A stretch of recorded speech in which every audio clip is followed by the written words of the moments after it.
You already know this is Pawn Drunk Boxing, aka Mr. Mo Shine himself. Ladies and gentlemen, my fault. Y'all already know, man, from New York City, man. Little traffic here and there. My fault. You know how Spanish people are. Keep y'all waiting. Yo, y'all already know, man. We got the champ. The champ is here, and he's still here, ladies and gentlemen. Nah, he's not done. He's not done, ladies and gentlemen. No, I know you want him to be done, but he ain't done. You know the science of today. You know he could be 39 years old. That's like 29. You see him. You see the Manny Pacquiao's of the world. They still fighting. You see Povetkin just knock out Dillian White. He 40. Luis Collazo, Boricua, Brooklyn, former welterweight champion of the world, New York City legend. Oh boy. Like I said, the dude is not done. He ain't done. Yo, shout out to everybody in the comment box. Yo, God bless you all. You already know the best investment you can make in your life is have Jesus Christ in your life. That's the best investment. That's the only thing I can really give you, man. Straight from the heart. Yo, what it do, my brother? The champ.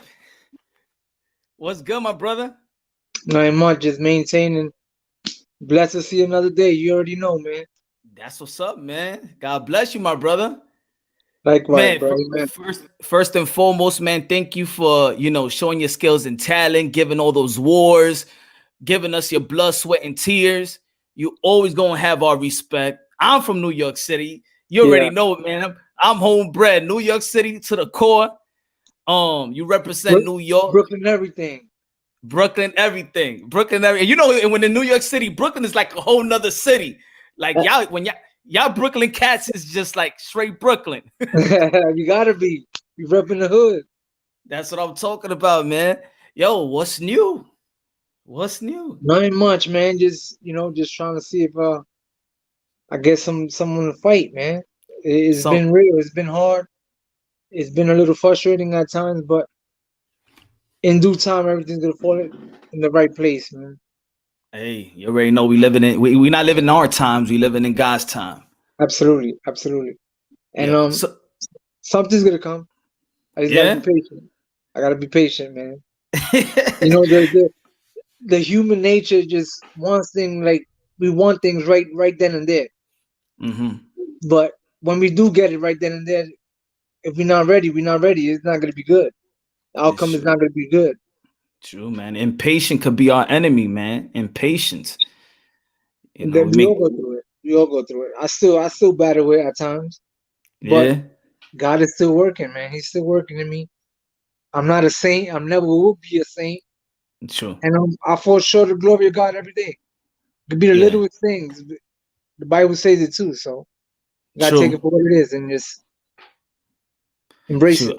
You know what I always say? I say this, like I was brought in the church. So you think that you have to go by this structure. I feel like God is so almighty that he understands my weakness and my strength different from your weakness and strength. Like he's that good that he's not going to see punch as Luis Collazo and Luis could do. I could do. I don't think God works like that. I think he's so almighty. He got a personal relationship with each and every one of us. I always say we all fight in different demons. It might be similar stories, but we all fight in different demons. And we fight them every day, man. I battle every day.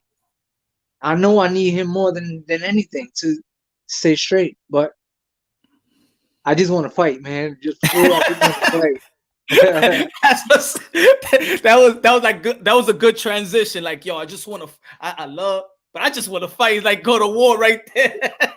For real, man. I just love to motivate people to let them know like all things are possible, man. Just keep pushing, believe in yourself, and don't let nobody else doubt you because they're gonna doubt you. Yo, that's the way I see boxing. Like, I ain't no boxer. I've trained, but that's how I see boxing. I love boxing. Like when I'm watching a fight, it's like I'm watching like a lifespan. Them 12-round bouts. Like the grit. You have to adjust. you know, when you see in a fight, you know who took a shortcut in training, just the way Let me they tell you, fight. my thing was I knew when I took a shortcut when I got hit with a good shot. Like the Mm. past, for some reason, it's like a flashback. Oh, Oh. you got this shot. You remember when you didn't do this? Like Mm. it came back to me. I'm like, damn, like it is what it is. You learn from your mistakes, man, and it's part of life. That right there, only fighters can understand. Yeah, like Right? Mike Tyson said, we all got a plan till we get punched in our face. Right? So you'd be like, damn, I should have never, I should I should I never should have did never that. stopped training camp that early. Oh, I should never did that. You know what? I shortcut that. I should have been 100 all around. Yep. And it happened with me with the Mia Khan fight. Yeah, yeah. You know, the Yeah. short notice fight. I took it. My team took it. I didn't want it, Hmm. but I had the wrong team at the time, so I had to learn from my own mistake. I didn't blame them for it. I take it. I take the L like a man. Yeah. And That's see, and that's how life is. You got your corner, you got your parents, you got, you got teachers, you got pastors, religious folks, or whoever that comes inside your life, and you create a team. Everybody got their little circle that create a team, but at the end of the day, you got to go out there and execute, just like you got to do in life. You know. absolutely, man. So You let's just like got what we gotta take exactly. it for what it is, man. It's like when I saw the fight with Luis, the Victor Ortiz, and after the fight, you was man emotional. I mean, for a guy that fought so many fights, but it was something about that fight, and it was something about that win that got you like that. And me watching it, I'm like, it felt like a connection. Like, damn, yo, he is it's undescribable. How do you how does that feel? It's crazy because let me tell you, a non-believer, like he, a Jew, Mhm. he didn't believe in Jesus Christ. He didn't believe in nothing. He said, "Yo, there was something there with you that Mm. night." Yeah, Even my wife saw it from the audience. yeah, You know what I'm saying? I was counted out that whole fight. You know, yeah, it was a big Ortiz show. yeah, That's what it was. yeah. And listen, man, anything is possible. Like I said before, nothing happens by accident. I don't believe in luck. Yeah. What's supposed to happen, happen. Yep. That's That's life. yo, cause I watch that fight, and when you told your team, like, no, I need this to myself. I need this. I need to just I, give all the I, glory to God on this man, one. absolutely, absolutely. Even my L's, I take them. I take them like a man. I say, you know what, Lord, it wasn't my night. Yeah. You didn't want me to get that victory, but it's okay. I'm still moving forward. It ain't over yet because I Mhm. still got that fire in me.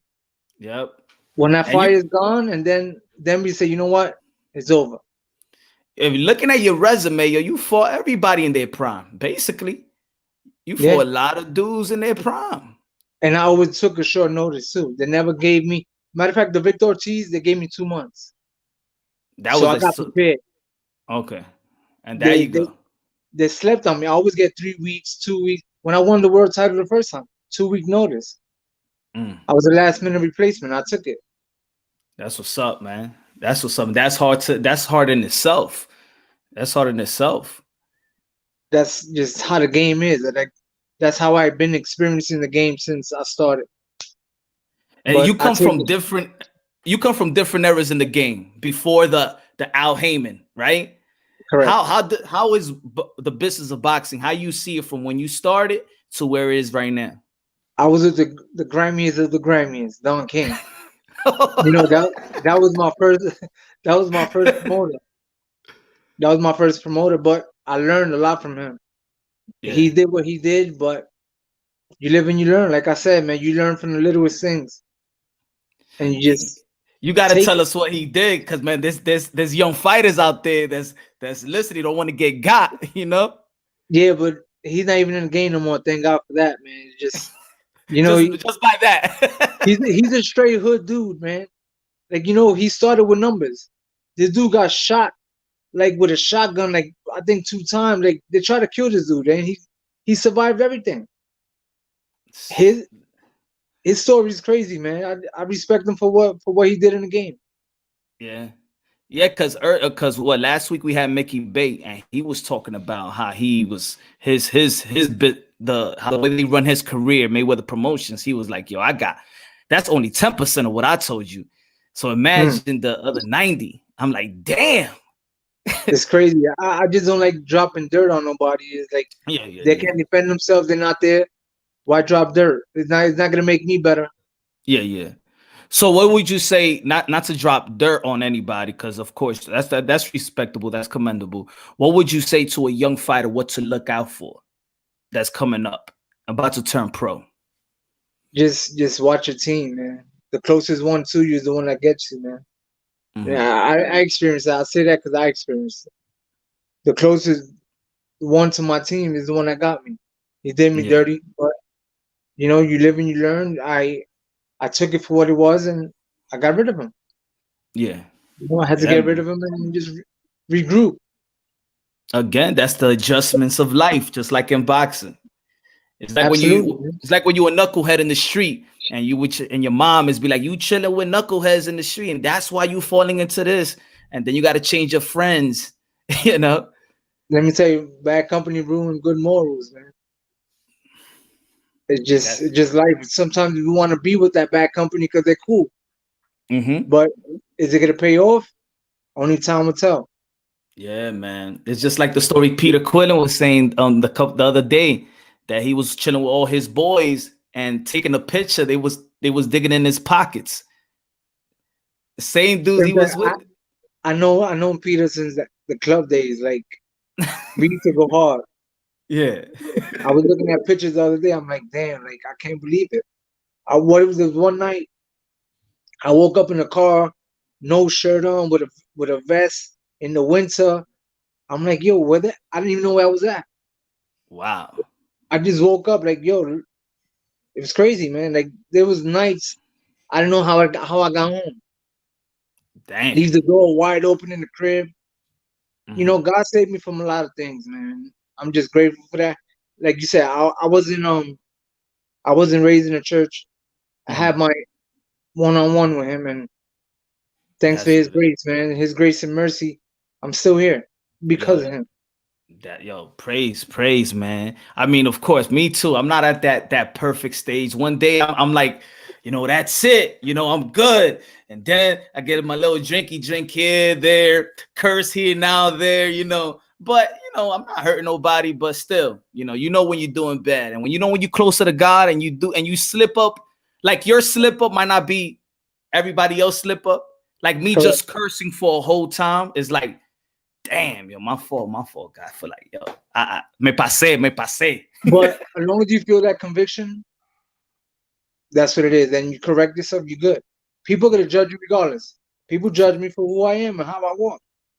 exactly, But exactly. then before they judged me because I was a knucklehead. I was acting ratchet. I go to the club and knock a dude out or get into a fight.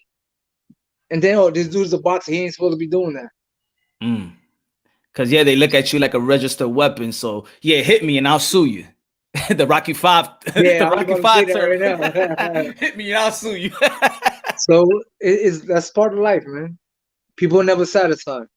Did you get tempted a lot? Like in the streets? Like, yeah, let me tempt this guy. Did you? I Or they get looked at you yeah, like, they come out their face sometimes, but you know what? I just got to walk away from it because the old me, I probably would have popped off. I wasn't the type to argue with no one. mhm, I would just pop off. just 0 to 100. That's it. Like You're not you're a not an blink of in an eye, between. and it was a wrap. Yo, shit, I had to go. I was never that person to talk and run my mouth, and I don't got time for that. Yeah, yeah, yeah, yeah.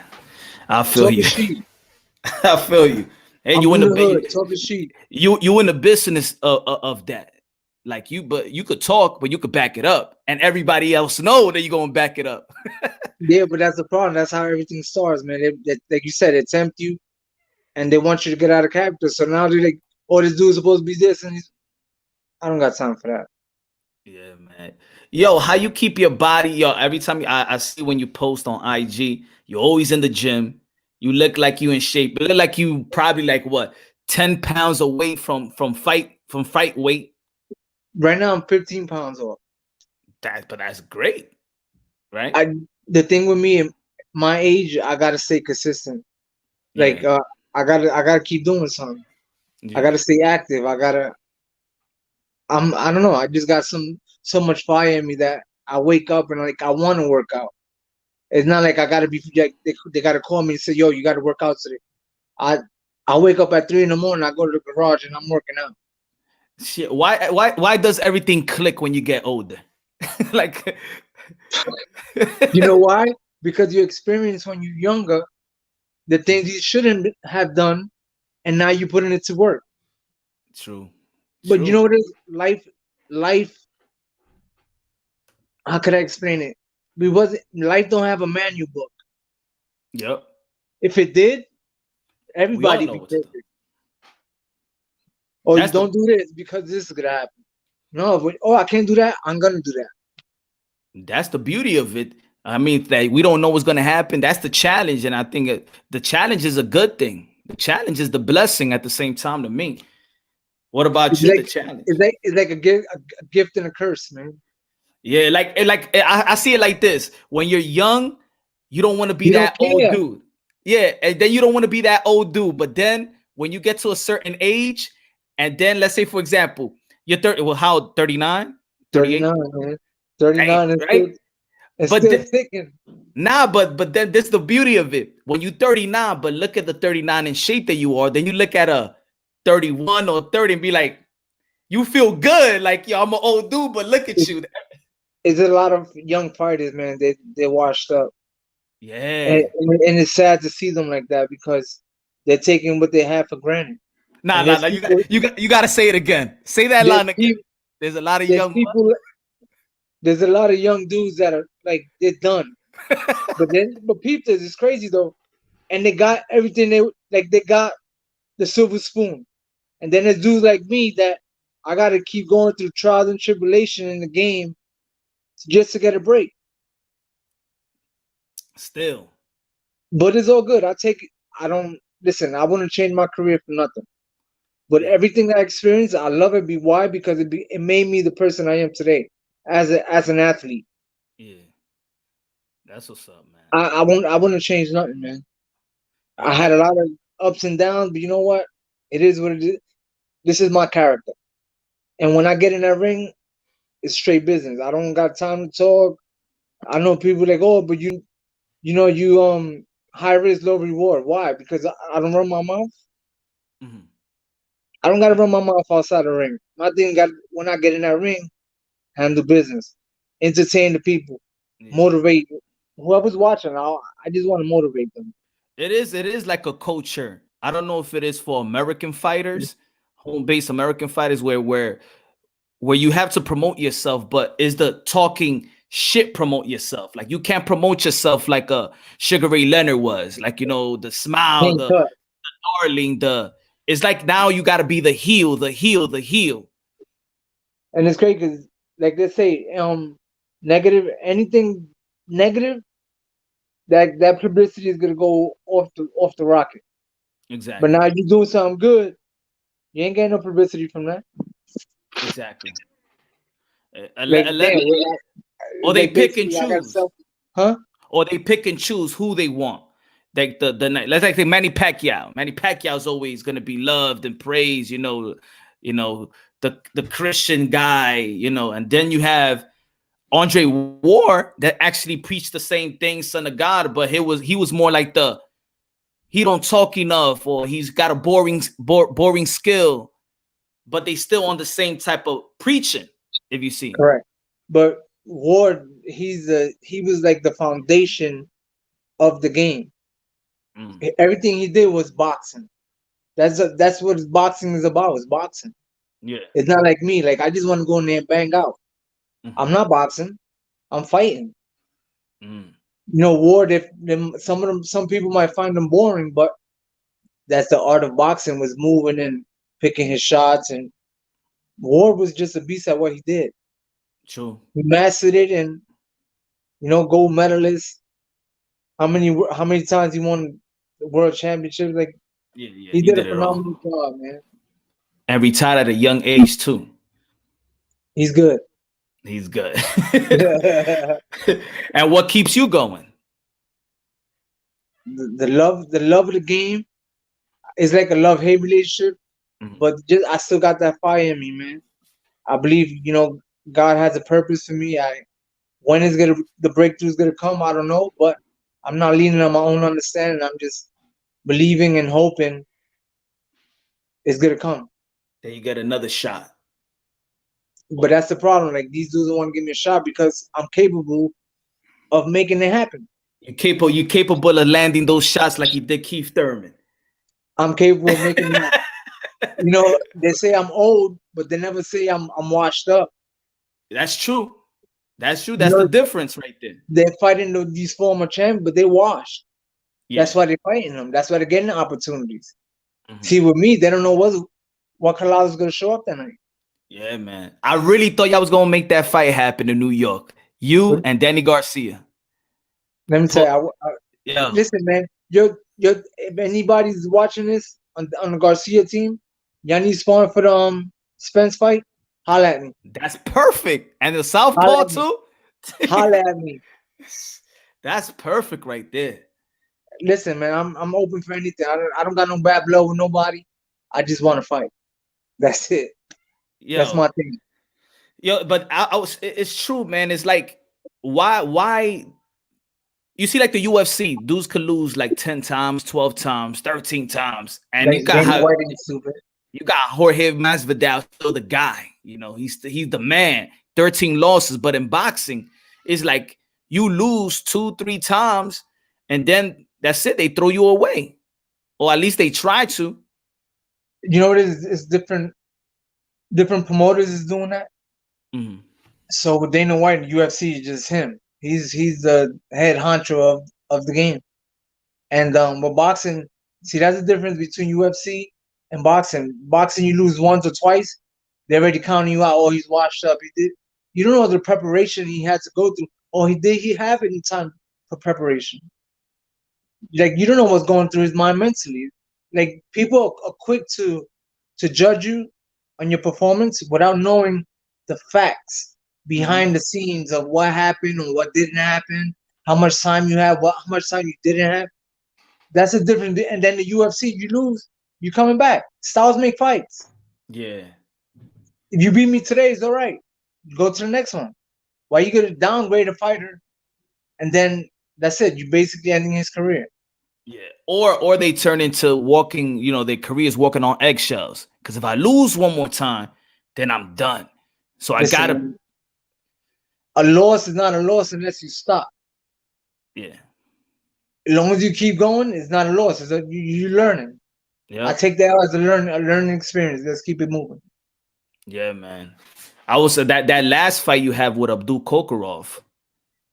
That That was for was the title eliminator, right? That yeah, was, it was an eliminated bout. and that's why I'm like, damn. Okay, Luis Collazo in position to fight Earl Spence, but then, You know, then again too, if I would have won that, it probably would have put me in the back burner. It would have been a process. Number one contender, you got to wait. Like they want to give you step aside money, but listen, man, boxing is a real political sport, but I love it, man. yeah, I I've been doing this since I was 10 years old, so it's like half my life I've been doing this, and and yeah, I'm still going. yeah. So you like the boxing treats you like the mistress, like the bitter, like the like the bitter baby mama. Yeah, yeah, for real. and, Absolutely, man. and, and you and you and you like, but I love you. Hey man, but chill, like Yeah, I'm what they call masoquista. la soquita, I love it, but I get treated bad, and I still love it. right? What can I Man, do? and you cry like, yo, boxing don't love me. It be Yo, like it's real, man. Like I say, boxing life is real. It ain't for everybody. yo, and that's just one part. That's just the action, but then the behind the scenes, that's another fight. Like how many That's promoters? Oh, you had Don King. You was with Top Rank. Just like well, what? I wasn't exactly with Top Rank. I just did a 2 fight deal with them. I was with Okay. Don King. I was with Golden Boy. Al Heyman, and then I did like a 2 fight deal with Top Rank. But Al is my guy right now. He's my advisor, and it's real. It's real, man. I feel That's like what's you said. I feel like I'm in the back burner, but they're gonna need somebody someday. I just hope I'm not that old or wait that much time. But in due time, we'll see. yeah. We're gonna see you. We're gonna see you probably in the zone, in the zone as well. Let's see. Let my manager deal with that and see what he can negotiate. Hopefully, Eddie Hearn's got somebody he want to throw in there with me. Yeah, I'm down for the get down. Let's do it. yeah, man. Damn, they schedule a lot of fights. I was hoping you get something. A Josecito Lopez, somebody. That would be a Listen, good man. fight too. Y'all will bang out. Let's do it. I'm down. He Right? looked good the second half of the Keith Thurman fight. Mm-hmm. I believe he started too late, but Yeah. think that's just how it happens, man. You gotta take Yeah. it for what it is. Keep moving forward. It's funny we talked about that because it's like it was you two that hurt Keith Thurman that actually like your body, put it this way, you ain't even had to win in this sense. That your body shot follows Keith Thurman everywhere he go. He don't Because got a body because what Luis Collazo did. I And expose that, him. yeah. But you expose him to the point where everybody says he got a weak body. Yeah, but now you notice everybody's going to his body. It's true. Look at Pacquiao. Yep. I believe he fractured his rib, right? In that fight. I'm not sure. He got a suspension, but it was because of the hand. On the Mm, Nevada gave him a suspension with the hand, but okay. I'm not sure about the rib. Yeah, But that 10th that round body was shot was crazy. vicious. It That was body shot vicious. was vicious. Yeah. But yo was more vicious because with the Manny Pacquiao, it looked like Manny Pacquiao ain't even know that he hit him, that he hurt him. You knew you hurt him. Oh no, I knew it. You know what's crazy though? After in the press conference, he was like, "Let me tell you, if it wasn't for the 10-second count, I would have took a knee." Yeah, yeah. But when hearing the 10-second click, click, that's when he said, "You know what? Let me just run around." And he got out of it though. I give Yeah, him the man. credit for that. Yep. Yeah, but you got a lot of scars, man. I think it's your scars that let you down. Let me tell you, man. You touch me like this, it's like the scar tissue is bad. It's bad, and most of them all are headbutts. Yeah. But it is what it is. I take my scars. I love my scars, and that's the story from. That's my story. That's I got look, I got like 10 stitches here, down here, down here. So I was telling my pops I want a box. He's like, you gonna get cut all day. Like at a young age, I already had cuts. So every time I'll say I'll play ball or anything, I'll bang, I'll start bleeding. It's like I had to get it stitched up all the Yo, time. this is true story. There was one day I was supposed to go to the gym. I was probably about 15, and I didn't go to the gym. I went to play basketball, Mm, and then when I started playing basketball, this kid he was running towards me. Then he went back like the other way. Then out of nowhere, he just came and just banged me right in my eye, and my whole thing was gushing. In my head, I'm like, my career is over, and I'm still an amateur. I was only 15 years old. mm-hmm. I went home. My pops started. Yeah, I don't know how I lived that night. Why you playing ball? Why you wasting your I, time? That type of I stuff. was supposed to be in the gym though, and I didn't go.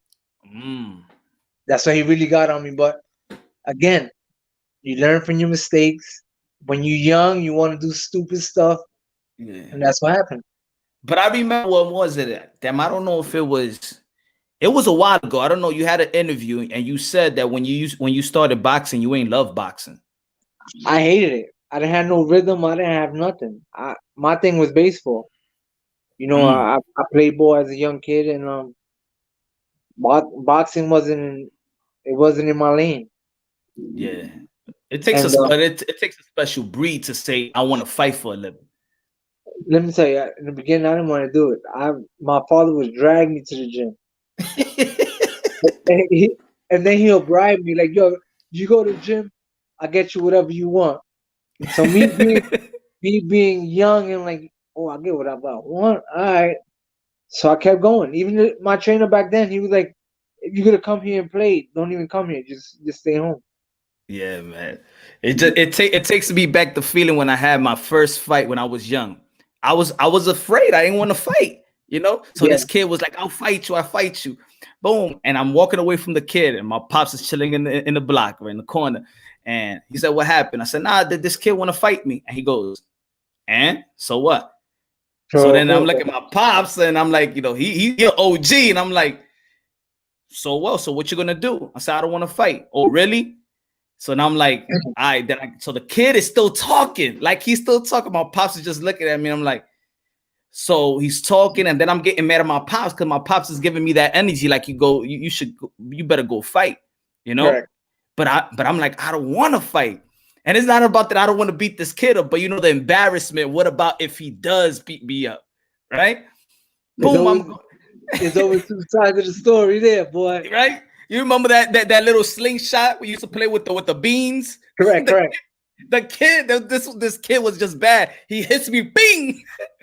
Yo, I ran up. Yo, that energy, I beat the crap out of him, right? But after that, I'm crying, right? And then my father goes, "Why you crying?" I said, "Because I didn't want to fight." But he said, "You beat him up." I'm like, "But I didn't want to fight." I went back home. Like So even if I beat him up, I just ain't want to fight. then, so it wasn't in you then. It was in me, but but what I was about to say is the nervousness of it. It's like I Correct. think there's people that do fight, but then there's people that look from the outside. I don't want to be embarrassed. What about if this dude just knocks me out? What about you know The what ifs. the what The if, right? the mind is a powerful thing, man. Hmm.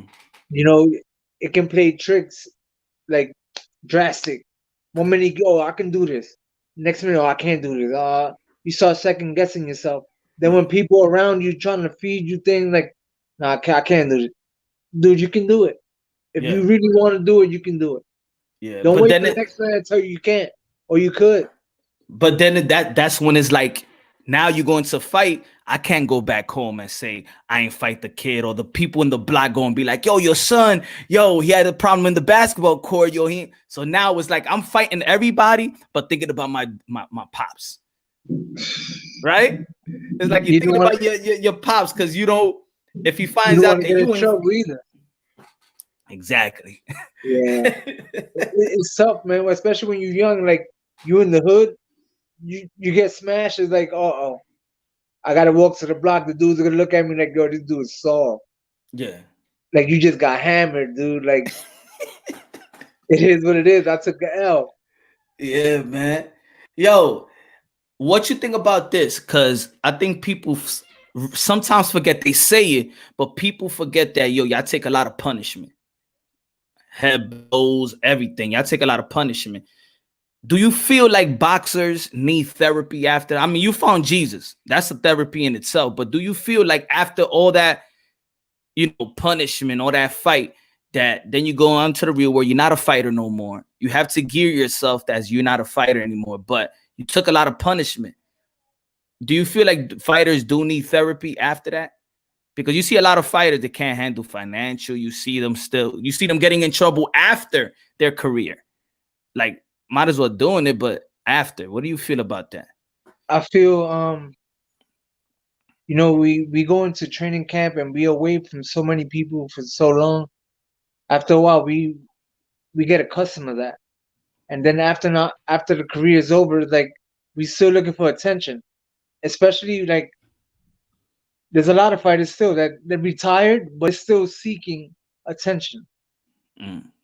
And the minute they don't get that attention, that's when they start losing their minds. They Like feel like they're not nobody. they can't separate that.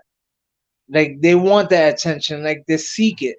Yeah. And I don't seek that, man. See, that's why I don't run my mouth and know what I'm Mhm. doing. Listen, man, if you know me, cool. You don't know me, cool. I'm Yeah. gonna keep doing what I do on a day-to-day basis. That's the difference between a humble person and one that just wants attention. I'm not an attention seeker. And So, I believe fighters, I won't say they need therapy, but they need to have people around them that care for them. mhm. And That's a lot true, of man. fighters don't have that. That's it. It's That's why I tell real. you, it takes a special breed. It takes a It, special breed. it's rough, man, and that's why a lot of fighters they wind up broke because now all their friends they went partying, they splurged what they had, but now at the end of the day, the end of the where they at? True, man. They True. gone. They're not there. That's sad, man. That's sad. And then That's y'all alone. They say you don't got no team no more. You don't got your trainer no more. You ain't that's not, training. nothing. You're all alone in the four walls, man. That's when people start losing their mind. Yeah, man. So They it's get like depressed. it's almost like a fantasy. It's almost like you're in a fantasy life for a small period of time. It's not real Right. life. Like the people around you is not really real, unless you married and yeah, your moms and your pops. But the people that come along your success is like look at Andy Ruiz. You ain't hear too much. His circle wasn't big. As soon as he won, now when you see videos of him, you just see a whole bunch of people. Like we ain't see this with Andy Ruiz before that. Correct, correct. Where they And come from? even his character changed. He seems humble, but you can see his character change. Yeah, it does. That's you see that maybe the money changes you and how you dress. You know, they get a stylist. That's about it. That's all that's changing is your dress attire, but your soul. There's only one person that can change that. Yep, yep. That's And the some, man. The creator, the great I am. yes, sir. Yes, sir. That's the power right there. Let me say, I always tell people that I have less now worldly, Mhm. but I have more spiritual. I can't explain it sometimes. Like, oh, but how it feels to have the Holy. I can't explain it. You got to experience it on your own. Yeah. How could That's you? something. How would you walk somebody to? For example, like you can't explain it, but how can you introduce a non-believer or somebody that because there could be people that know about God but really never got in touch with any type of scripture spiritually. There's people that I met that don't feel like they need it. You know, they always been well off, so why they need? Jesus Christ came for the sick in need. You got a lot of people well off. They be like, I'm doing good. My life is great. Why do I need a Jesus? Like, Yeah, but they're still missing something. How many of these famous people and these rich people they wind up killing themselves? mhm. Why? You got everything working off of you. Like, why you gonna kill yourself? Yeah. They're Did you feel missing like that that? one. I that was me totally. Mm, At one point, I thought I did have everything working off, but there was still something missing in me. I had that void. Like it's like a puzzle. okay. The puzzle ain't complete if you're missing one piece. True. It's like God. We created In in his His image. image. Yep. So now we don't have that piece. We're not complete. True. And True. a lot of people, that's what they battle. Like they don't want to.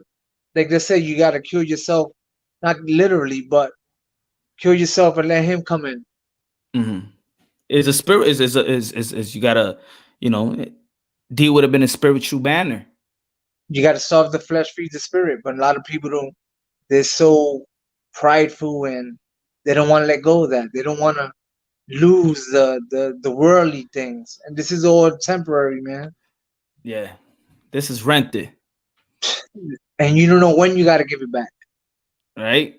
But you All know I you're did, gonna have to give it back. oh, But you know. eventually, absolutely. But the crazy part is you don't know when. True. And people be like, "Oh, but I'm not ready." You're never gonna be ready. That's what the devil's gonna put in your mind. He's gonna give you things when you so close to moving the other way. He's gonna put everything in your path to not let you go that way. Yeah, man. Whatever you craving or you lusting or he's gonna put it there. And trust Yeah. me, you're gonna fall. And then it also I believe it gets tougher when you do have a relationship because I think that's when the devil want to creep up. When the devil knows when you don't have a relationship with God, man, he ain't gonna pay attention to you. But when you do, that's when it's like I'm gonna Bro, tempt this dude. let me say I battle every day. Like Hey, I could be alone in the crib and my mind is just running like why am I thinking about this? Like True. my past and clubs and girl, like why? Yeah, But that's what the enemy does. They try to manipulate your mind and try to bring you back to that life. that's crazy. I You give know what you I'm saying? that. This is how the devil works. I give you a great example. My brother, he's locked up. He's doing a 12-year bid. Yeah. I visited him yesterday, right? So a couple of months ago, he got jumped. He got sliced, right? Hmm. You know what I'm saying? So I went in the visiting room. So guess what? And he's trying to be good. He's doing, he's going to college in locked up, trying to Yeah. do good. You feel me? Get more acquainted with God and build his spiritual, reading scripture, right? So when I visit him, the next table right there, the guy that jumped him, he's there with his wife and kids.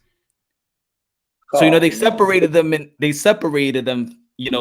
around that happened like 2 months ago. So they put him in another section of the jail. This is maximum facility. Okay. But then now in the visiting room, They're it's together. me and him, and then the dude and his wife. And he couldn't even talk. He's like, "Yo, I don't know what to do, man. The devil is telling me I'm about to do something, man." And then I'm like, "Yo, relax. If you already know, you got your conscience. You haven't snapped yet. Just think about you got 3 years left to get out. If you Correct. do something, they You're gonna put." get that extra time. So he's like, "Yo, I don't know what to do. It's like I have to do something because if I don't do something right now, then people are looking, and I don't do something while he's there, then." They can look at him funny. So throughout the whole visit, I'm there like for 3 hours, and my brother's like, I'm trying to talk about ball, trying to talk about the NBA, trying to talk about boxing, but he's not. He's just on some, yo, my high blood pressure is up, man. I feel I gotta do something, man. I gotta do something, That's the flesh, man. right? Them say like we wasn't born with hate. We learned that. Like we was taught hate. Yeah. I always tell people, how could you enjoy love without hate? It's like we got to go through both sides of the field Hmm. to understand one or Yeah. to like one. How could we like the light if we don't experience the dark? True. It's the same thing with hate.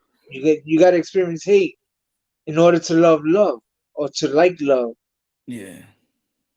But how That's the do only you way. don't you believe that probably you could go through something for your kids won't go through it? Like you might have to see the dark and you experience the dark so your kids won't have to go to the dark as well. Do you believe in that? Or do you think they will have to they will have to go through that too? Something like now, like the new generation, they will understand if they see you walk through it, will like walk out whatever you're trying to explain to them, because talking to them is like talking to a brick wall. Hmm. They can't like they don't their mind don't, I don't know, they don't click. They go one through here and then goes this way. Like when I was younger, they talk to me, oh, don't do this through here and then go out that way. The same Exactly. thing with these kids. Like, but I always tell my daughter, I know you do dirt. You might hide it from me. Hmm. Just know the man upstairs knows everything you're doing. Yeah. Don't worry about me. Hmm. Just know you got to answer to him at the end of the day. Yep. You just a That, middleman. that's You life, just man. It's real. Like I try to do the best, but at the end of the day, you got to answer to God, man. yeah. You got to That's answer to God. that's true. That's true. I'll say it all the time. I think people think I say it cliche because I'll be like God first, everything second. Fight plus survive equals true champions. And I always say the best investment. If somebody going to give me an opinion, somebody be like, yo, Punch, what's a good investment and stuff like that, man? Just see God, bro. Seek Forget Him about the stock wholeheartedly, man. market. Forget about that. The best advice I could give you, Seek. Let me and say, build and build. he completed me, man. Like I've been saving not going on 8 years, and I was going through depression. I don't know why. I was getting high. I was smoking. I was popping pills. Why? Yeah. I don't know. I don't know why I was depressed. I don't know why I had suicidal thoughts. And I this had is everything. during your your career, right? Correct. I had On your everything off working season. well for me. I had everything. You know, I was in my 20s. I was good. Yeah, And I went through that dark point that I had to encounter with him one on one. One night I cried out like, Lord, you changed my life. I give my life. I prayed just like that. Like that's why I say when you seek him wholeheartedly, you're gonna see him 100. that's what's up, man. And the Bible says we gotta seek him wholeheartedly in order to really experience him. If you're not 100%, you're not gonna experience the great. You'll see the grace of God, but not experience the grace of God. yeah. It's a difference. Me, I was battling religion more than I was battling the title. Either I was raised in a church in Christian Pentecostal. Yeah. Then it's like a rebel, and I was like, let me I like this Muslim stuff. Let me read the Quran, right? So then I studied the Quran, but then so I remember I brought the Quran one time to my crib, and my mother put a napkin over it, like, "Y esto, huh? No, yo no quiero esa cosa aquí." And but that she said that she don't want it here, it made me want it more, right? Like it made me That, want it more. that's And it, it was just the more of a human rebel nature. thing. It was more of a rebel thing because I felt like, when people go to church and stuff like that, but they don't act like godly, or they don't act like Christians. And I'd be like, de que Christian y Christian. You be cursing all day. You be like, don't be talking. Because you got to be a representative too. Absolutely, man. We are the church. Mm-hmm, Everybody can go to church all day, every day. But mm-hmm, now when you come out those four walls, what are you doing? exactly. A lot of people they never experienced church. Yeah. When I was younger, my parents are Catholic. They're still Catholic. Mm-hmm. But I go to church playing with buttons and get it cracked inside my head. Like, I didn't pay attention to it. Yeah. That's how I saw it. Like, man, you're Yeah. not Christian. Get out of here. Y'all go But to that so encounter so that I can have with them, man, just it was real. I seek them wholeheartedly, like the Bible said. but You find me when you do. yeah, that's true. That's true. But I was like on some seeking. I was searching. Yeah. I always kept on searching. But then I was You didn't calling know which way myself, to go. yeah. I was calling myself Chrislam. I'm Christian and Muslim and stuff. I was just trying to, You making your own thing up. yeah, I was making my own thing up, right? And then I got to the point when you know what? That's it. I'm gonna be Muslim, right? And then there was a couple of mosques they didn't let me in because I had tattoos. So then Mm. that right there, then I'm like, That's I a red pulled back a flag. little bit. That's a red flag because Yeah, that right. even we supposed to come as we are. Exactly. So right there, that's when I pulled back. I tried to go to some mosque and they didn't let me in. And I'm like, but how you gonna let me? How you gonna stop me from going to pray? You know, how Yeah, you you can't deny nobody that, man. right? So then I'm like, okay, I pulled back, but I was still right reading the Quran. Now I was walking with the Quran and the Bible at the same time. So people thought I was like, yo, that's weird. Like a You're one, confused. You're confused, man. yeah, right. So I'm like, I was in the train one time and I'm reading the Quran. And some lady goes, well, Jesus loves you. I said, no, I know he loves me. And then I put my Bible. I know. Wow. What you said after that? She's like, Jesus is the way. Jesus is the way. I'm like, all right, I know. No, hey, Muslim, we love Jesus too, right? But it's crazy because the Quran and the Bible, like the Quran just said that Jesus was a disciple, like a Yeah, prophet. it's a prophet. Yeah, they didn't see him as the Messiah. Yeah, but they see him as one of the most important prophet. Correct. If you Correct. can't, if you don't believe in Jesus, you can't be Muslim. Hmm. That like that. So I was in my car, right? And then I'm reading the Quran. And every time I'm reading the Quran, it's talking about Jesus, right? So little by little, I'm walking away from Jesus, right? Yeah. But it's like every time I'm trying to walk away from Jesus, He's right there, like right behind me, like, yo, like, I man, like, okay, okay, I got you. Hold off for a minute, right? He's the So truth, the way, and the life, bro. yo, so then I was reading the Quran, and I'm like, it just I read, I even forgot what I read. Probably it was just some spiritual stuff because I can't even go back to what section of the Quran I was reading. Mm. So I'm in the back. I'm sleeping in the back of my car at this time. This is 2013. I'm just reading. I'm like, and then the tears just came down, and I dropped the Quran. I got in my car, and I'm in the BX. I'm in front of Van Colen Park. Boom, and I just start praying. Mm. Yo, I felt so good. I told this story before. I felt so good that I'm saying, yo, I'm gonna live in this car forever. Like, I could be homeless. I don't give a damn. Like, I feel good. Wow. You Let me know? tell you, man, he gives that peace and that nothing in this world will ever give. Like he like to say, I give, not like the world gives. Yeah, But to experience his love, man, it just we will never experience the love here in this world from our closest. Even our kids don't have that love he has for us. I know. Our Well, parents, that they do whatever for us, don't have the love he has. It just is something that we got to encounter ourselves.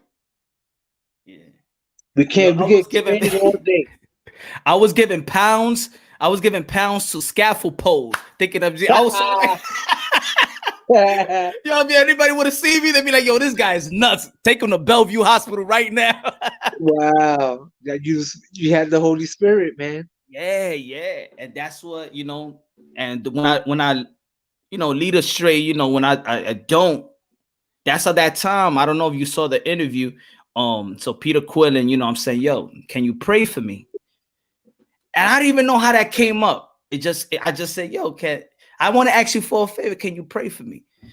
And he prayed, and then my tears was coming out. But then I was like, at the same time during that week, somebody asked me, yo, why you was so emotional like that? Like, yo, Punch, you was emotional. I saw the bit. Why? And I'm like, because I felt so happy yet ashamed.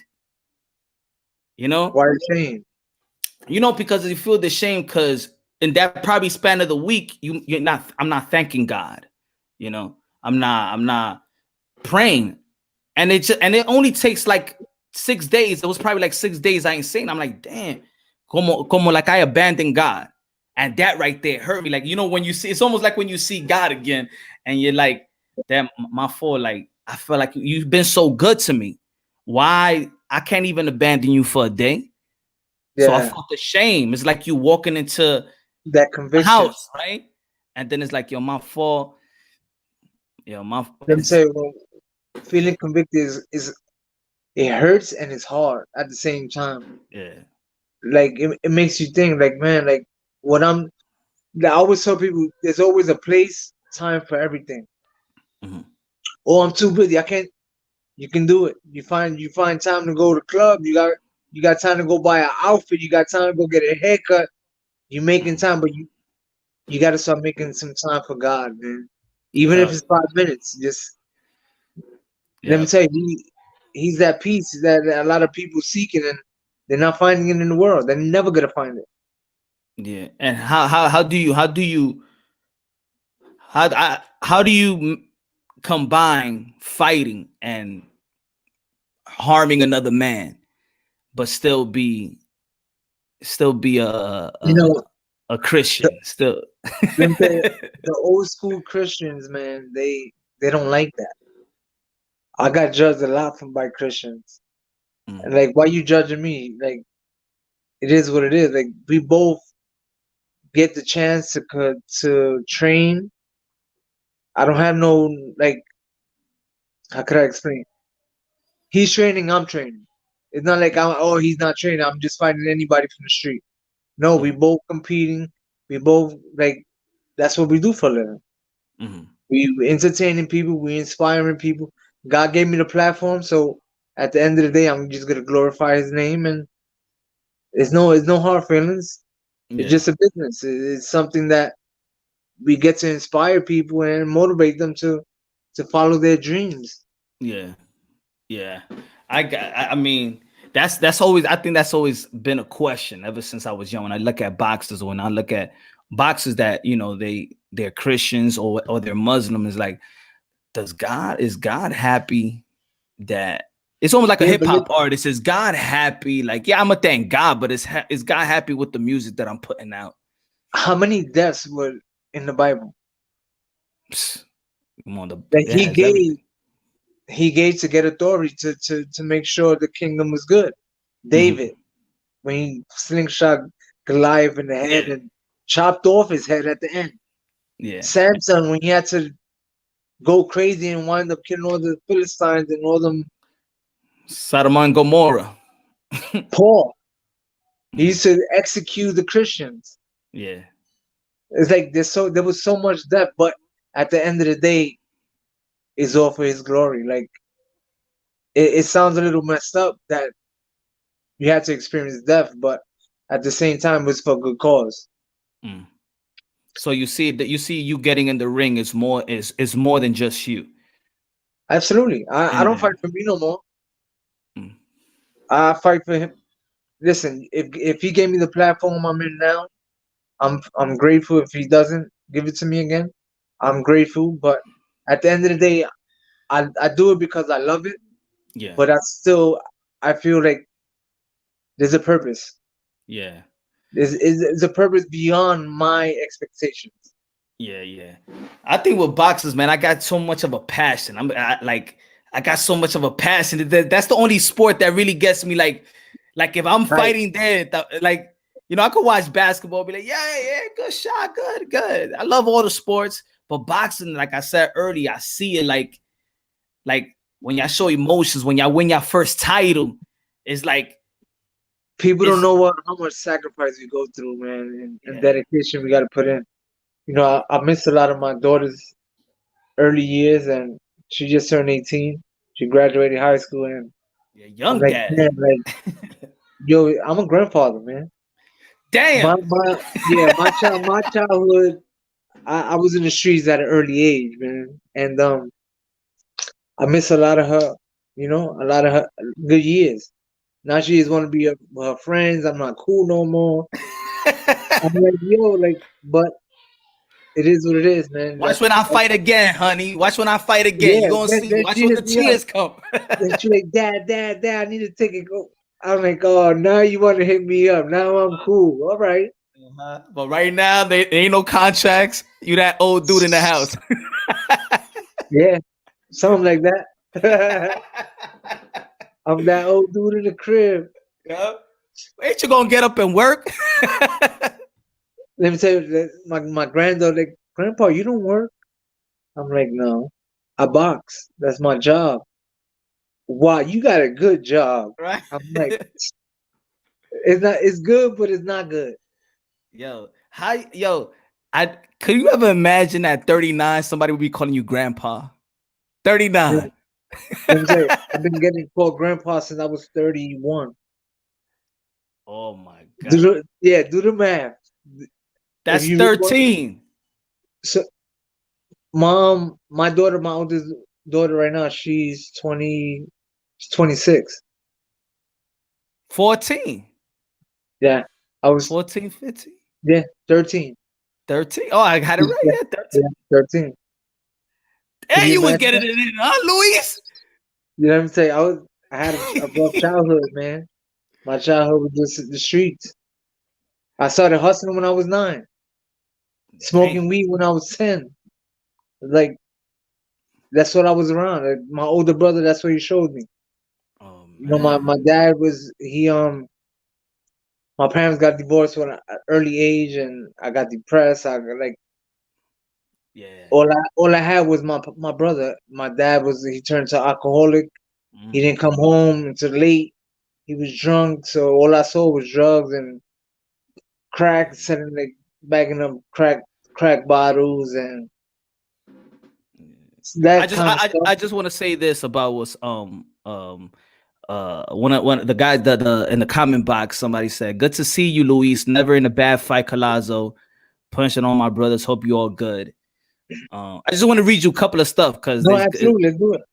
um I appreciate him always approaching fights like a warrior and giving us memorable fights. Um, that comes from Major Key Boxing, Chet Collins. That one I read earlier. You know, a lot of people here showing you love, so might as I well. appreciate it, man. Let me tell you, I always say like I'm not without my fans, or even if they're not my fans, for boxing fans in general. Yeah, You know, as long as like they're tuning in and watching me fight, I appreciate. Whether they're gonna see me win or they're gonna watch it just to see me lose, I appreciate it, man. And this it's not over yet. I gotta hopefully maybe in 2 or 3 more fights and I'm done. I'm gonna walk away and now the only fight I did win against you. See, I could tell you that in your face. The only fight was with Keith Thurman. I was going for Keith Thurman, and then when you hit him with that, I'm like, oh man, he's gonna mess up the momentum, yeah, man. man. The Thurman fight I had 4 weeks, but then the last week you really don't do nothing. Yeah. So I had 3 weeks. And fights like that, you need time, man. Like, I'm always in the gym, but it's not fight gym. Like Yeah. training regularly and then training for a fight is totally two different things. And fans don't understand that. Like it's a Yeah. whole different. Like you got to be disciplined to everything. When you're not fighting, you want to eat, you want to chill with wifey. You doing things that you won't do when you're getting ready for a fight. True. What do you want, or what would you want fans to know about you or fighters that there may be a misconception or what they don't understand about fighters that you wish fans understood about fighters? Don't judge a fighter just by one fight. Okay. Like we was talking about earlier, like you lose a fight or you done. Mm-hmm. Like I said, you don't know the preparation he really had for the fight. A lot of fighters don't. They won't say what they're going through after the fight or what they went through, like during the Before. preparation. Yeah. A lot of fighters go through a lot of stuff, man, No, and it's always at home. It's always at home. mm.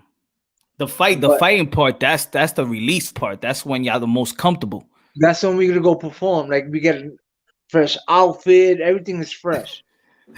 But the preparation is where mentally, if you're not right, you're not gonna perform. You're not gonna show out. True. True. I I would think say the physical part is easy because our body's already accustomed to it.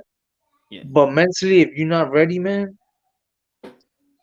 I don't care how talented you are, there's gonna be a problem. Mm. Now I'll say this. A lot of people give credit to Al Heyman, right? The fighters. We don't hear not one fighter say anything bad, derogatory about Al Heyman. You talk about Al Heyman, their eyes pop up like this, like, yep, he's the man. He's the man. Fighters like Al. What has Al meant to you in your career? Al Heyman. Well, the first time I met Al was after the Berto fight. He I was was one of the first ones to sign a Birdo, right? correct. I mean, That Birdo was the was first one to sign. Berto was the first one he signed, Yeah. and I was on the other side of other side of Yeah. the road. Uh-huh. And he seemed like a sincere dude, man. And I just feel like right now he got me in the back burner. Why? I don't know. I haven't spoken to him in a while, but only time will tell. Okay. Like I'm not sure. I don't know what it is, but So it's are you happy in your situation right now, or at times I get frustrated because I'm not getting a fight. okay? But again, if I'm not getting it, it's for a reason. Oh yeah. So your eyes ain't popping like. Your eyes. We Uh, got one fighter here at least. like I said, I'm down for the get down. I fight any of these dudes, man. Who you want? Who you want right now? Like if and there's everybody's available basically. Like who do you want? You want Everybody's taking it. If you think about it, though, like you got the Garcia and Spence fight. Porter, I try to get the Porter fight. He priced himself out. Then he goes to fight the Australian kid. oh, so you was working on that fight. Of course, I want to fight. They got dates. Put me Yeah. in there. I'm down for it. Damn. We ain't know. I ain't know about that, but that could have been a better fight right there. Let You me want say, to once I saw that the post of the Australians, it ain't gonna last. Yeah, But yeah. again, I'm a high risk, low reward. Like they're supposed to be the A side fighter. That's supposed to be the B side fighter. I Mhm. believe A comes before B, right? Hey, that's the alphabet right there. So how am I high risk, low reward? I don't understand it. If I'm a B side fighter, why I'm a high risk? What is it? Is that a that's going on too much in boxing right now? This high low risk It don't make no sense. It's like telling LeBron James you can't play with Michael Jordan because he's a class. yeah, like maybe He's an A plus. Luis Collazo versus a fighter that's not really known. Might not be big, but Luis Collazo with another name is like that's what I'm saying. Let's say a Luis Collazo versus Danny Danny Garcia in the Barclays Center sick. We'll sell is that out in a week. is a big fight. Now, In a week. there might be somebody in Houston that might not feel the same, but as a New Yorker on the East Coast, that's a big fight. Let me say, if you don't like my style of fighting, I guess you don't like boxing. Yeah, exactly. Why? You Because brawl, you now fight. I come to fight. Now you get the dudes that box, and then you don't like it. So what do you like? That's boxing, bro. I think that the boxing has the most delusional fans, bro. I Yo, love box. people, you know what it is? People are never satisfied. Yo, it's They almost can like get everything they want, but they're still, oh, I don't like that. But you asked for that. exactly. It's like the heavyweight division. Oh man, it's boring. There's no knockouts. Here comes Deontay Wilder knocking everybody out, but oh, he can box. Now they like Tyson Fury. Oh, he boxes around, Yeah, but he moves too much. but he moves too much. But then he's knocking everybody out. But what do you want? They never. I'm telling you, we never satisfied. Yo, We it's get crazy. everything we want, but then we always got something to pick on. Yeah, That's how we are. That's the creatures we are. that's bad though in boxing, bro. It's That's bad. disgusting. That's bad. It's That's not how the bad. way I It's see it. disgusting. It is, man. And then it's sad because you got all these fans that want all these fights, but again, the promoters they want to keep their champion with them. They don't want to deal with this promoter because now if the fighter loses, the belt is going to the other side. Listen, man, this is a sport. This is This is boxing. a Like, gangster's playground, man. Just say it's a let's gangster's go, man. playground. Let's just make these fights happen and give the fans entertain them. They're paying for everything. Victor Ortiz rematch. Let me tell you, he was supposed to be here today with us, but I don't know what happened. He got cold feet. But I Oh, would love that fight again. You know, a lot of his fans like, I got a lucky shot. Let's run it back and let's and see what happens. let luck happen again. I don't believe in it, but what's meant But to happen is gonna happen again. then, so he don't want no part of you. He hasn't been in the ring since 18, since It's going on 2018. 2 years, I believe, yeah. And I'm going on a year, almost 8 months since the pandemic.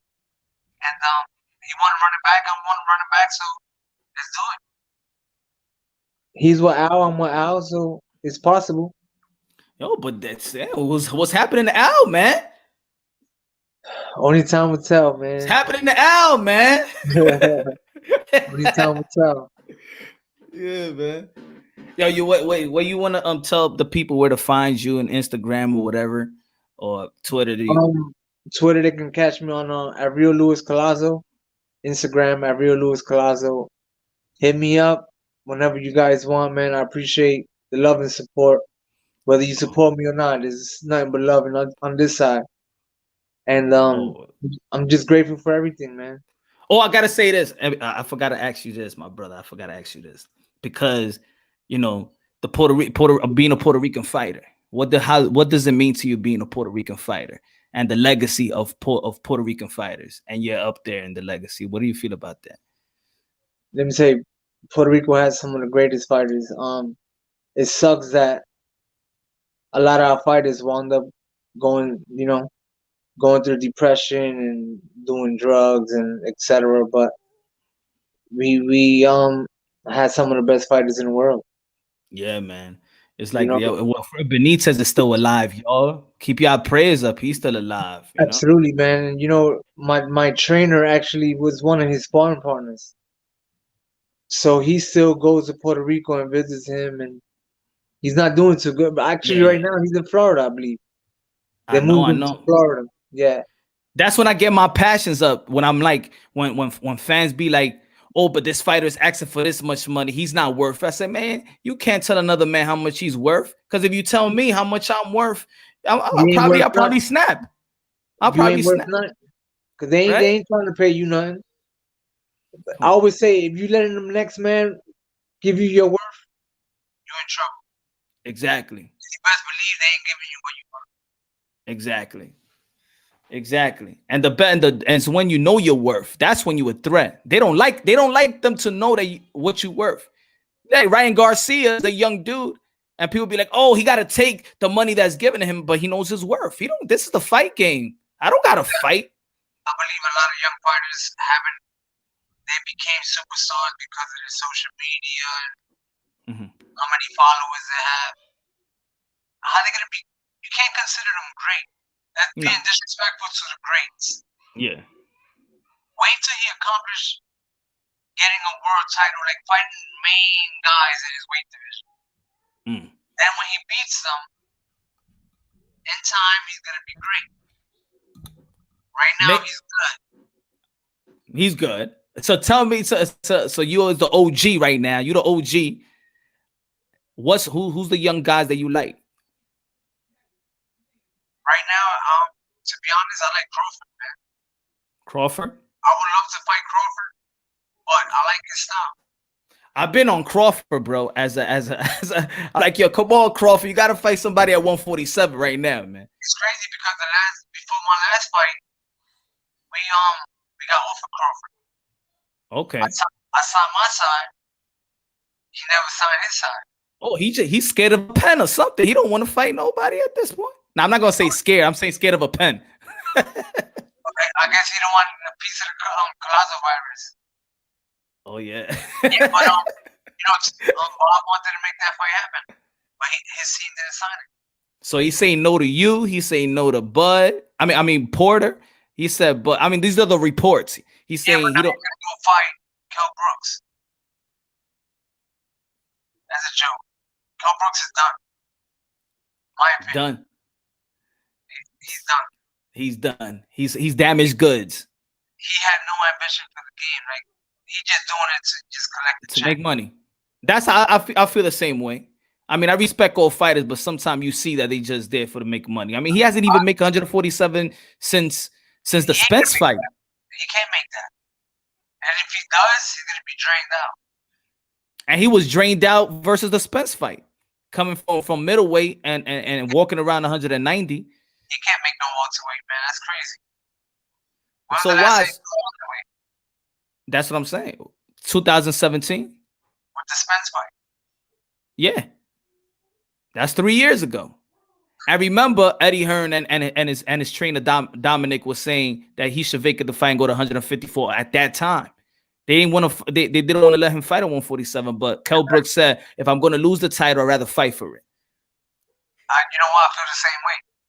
When y'all see these dudes fighting and they lose the belt on the damn scale, man.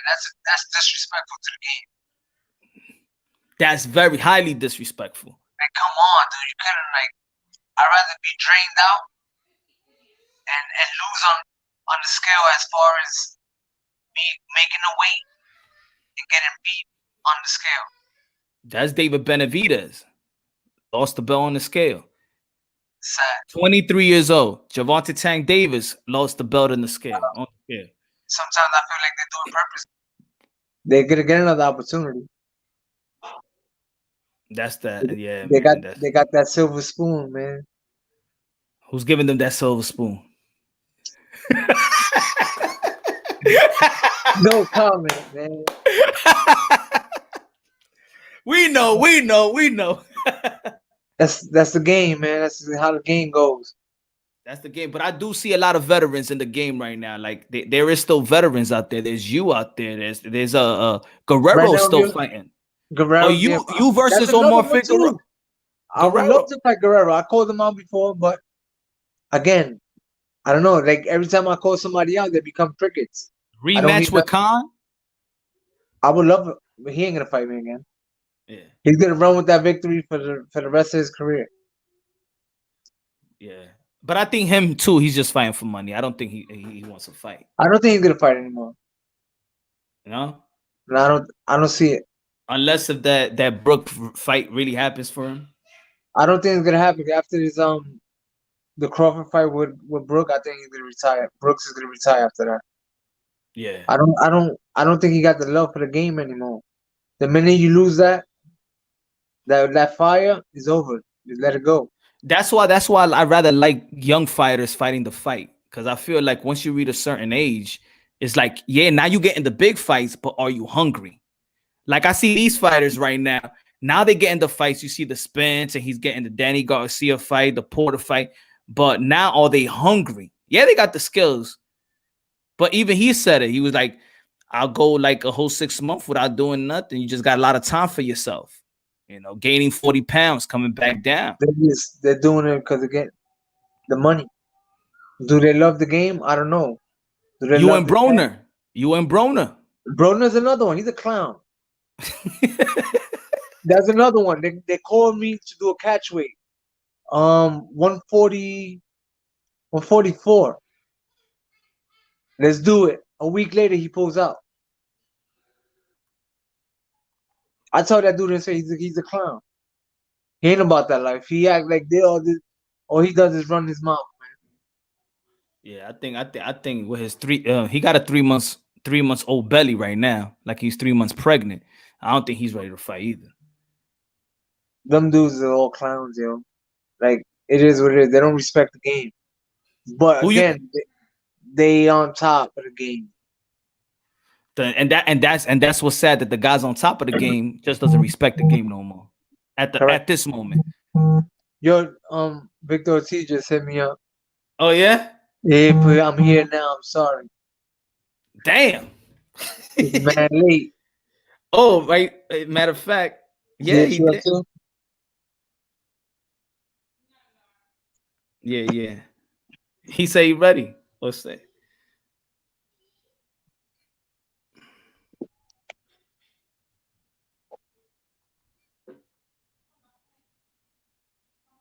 Yeah, I'm telling him to time in.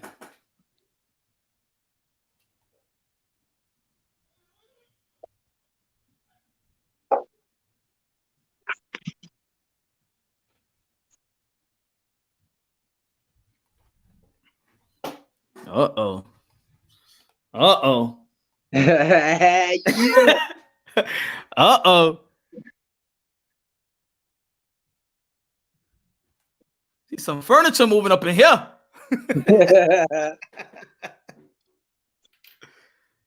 Got my belly tickling right now.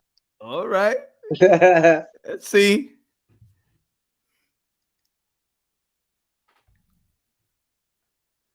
But yeah, man. Let's wait. If he times in, we'll wait on it. Um, keep on talking. So so you like Crawford? What about the younger dudes? The younger dudes, the Teofimo Lopez, the Devin Look, Haney's, let me the tell you, Shakur. hey, I like Haney. Haney, again, they haven't been tested yet, so like they got skills. Mhm. I like him. I like Haney because he looks disciplined. Okay. Like he looks different from the other guys. He Okay. looks more disciplined, obedient to what he's doing. Yeah. Yeah. You know, he got a great team around. He got his pops around him, so Yeah. He you be know having it. grinding. Yeah, he be on his job, man. He be grinding. And He be grinding. you know, you got Lopez too with his pops. It, Psst. that fight's gonna be good with Loma, but I like Lomachenko, man. Hermano, Yo. I'm so sorry, guys. I don't get this whole media stuff. What's up, Luis? What up, V? Look at bro, I got my little guy. Yeah. Hey, buddy. Man, I'm Hey, so God sorry, bro. bless. Yeah, you too. You guys too, man. My gal, she went off to the gym, and I was like, oh man, I got this thing to do though. And then she's like, well, you gotta watch your kids. I was like, yes, ma'am. Sounds good. Yo, that's like what we talking about earlier. It's like, yo, that's it. Y'all the old guys in the house. Now you taking care of the kids. I'm doing my thing. You went to Yeah, training camp yeah, all these times, all these years. yeah, bro. I don't mind it. I have both of them, little Victor and then Tomasito right here. But That's big, bro. I felt bad because I was like, oh man. And then I looked at the time and I go, holy crap, because they go crazy, man. I never understood or realized that babies go that crazy, man. But Oh man, and then you gotta Jesus. watch them. Like Mira, papá. Mira, you mira, gotta. hola. Hey.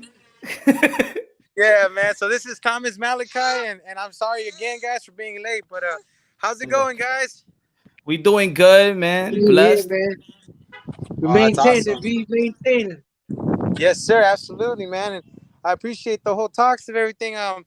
Luis and I, we've shared that square circle once, and he got the best of me, man. He's a hell of a fighter, and we were discussing yesterday maybe a possible rematch. I was like, bro, let's do it. I'm down. I mean, that's a Yeah. hell of a boxer, hell of a fighter, but very well respected man. He was in the ring with me when I beat Berto, which in reality he was the first one to beat Berto. He's in the room. Yeah, I'll pick it up. I'll pick it up. Yeah, I'm getting. But yeah, it's just been a pleasure to share that square circle with Luis. One hell of a champion, and he said it best. I saw a post that he posted. It said something along the lines of he's always doubted and he's always been very underrated. But in reality, Luis is one of the most dangerous fighters of all time, man. In my eyes, that's why Hey, yeah. Appreciate my it, man. hats off, my respects. Y'all got similar. Y'all got the similar style that y'all could box and bang it out at the same time. Yeah, You know? for sure, Let me tell man. you, I remember our fight. The only thing I really watching, remember. Go ahead. getting ready to fight Vic. I had to study his tapes because I knew he was a banger. Yeah. And people don't understand. Like in the beginning, I want to stay there. But I'm like, you know what? That's his game plan. I can't do that. And it's weird because I love to fight, Yeah. but I had to adjust to his style because I knew that was what he was gonna come and bring that heat. Yeah, man. Yeah, man. Hey, at the end of the day, man, it was a short-lived fight, but man, you caught me, bro, and I was like, damn, son, shit. You So trying I to mean, get that back? You want to get that back? absolutely, brother. This sport is about fighting the best, man, and like I said, people have they haven't included the champ Collazo so highly, and that kind of that for me is messed up because even me, I'm not looked upon as some high contender fighter champion nothing. People look at me and pretty much laugh at me like I'm some fucking laughing stock. But ultimately everyone has their ways of being, their ways, their opinions, and I know one thing: Luis Collazo is a dangerous man, and why not share the ring with him? It's a beautiful pleasure for me, and and I mean one of the biggest rivalries of all time, right? You have Mexico and Puerto Rico. I mean, I'm not from Yeah, Mexico, but my mom is, my parents are, and I don't. I mean, just being Mexicano and him Yeah. of Puerto Rican roots, man, beautiful. I love Puerto Rico. I've been there a few times, but I don't know it like you, bro. It's beautiful though.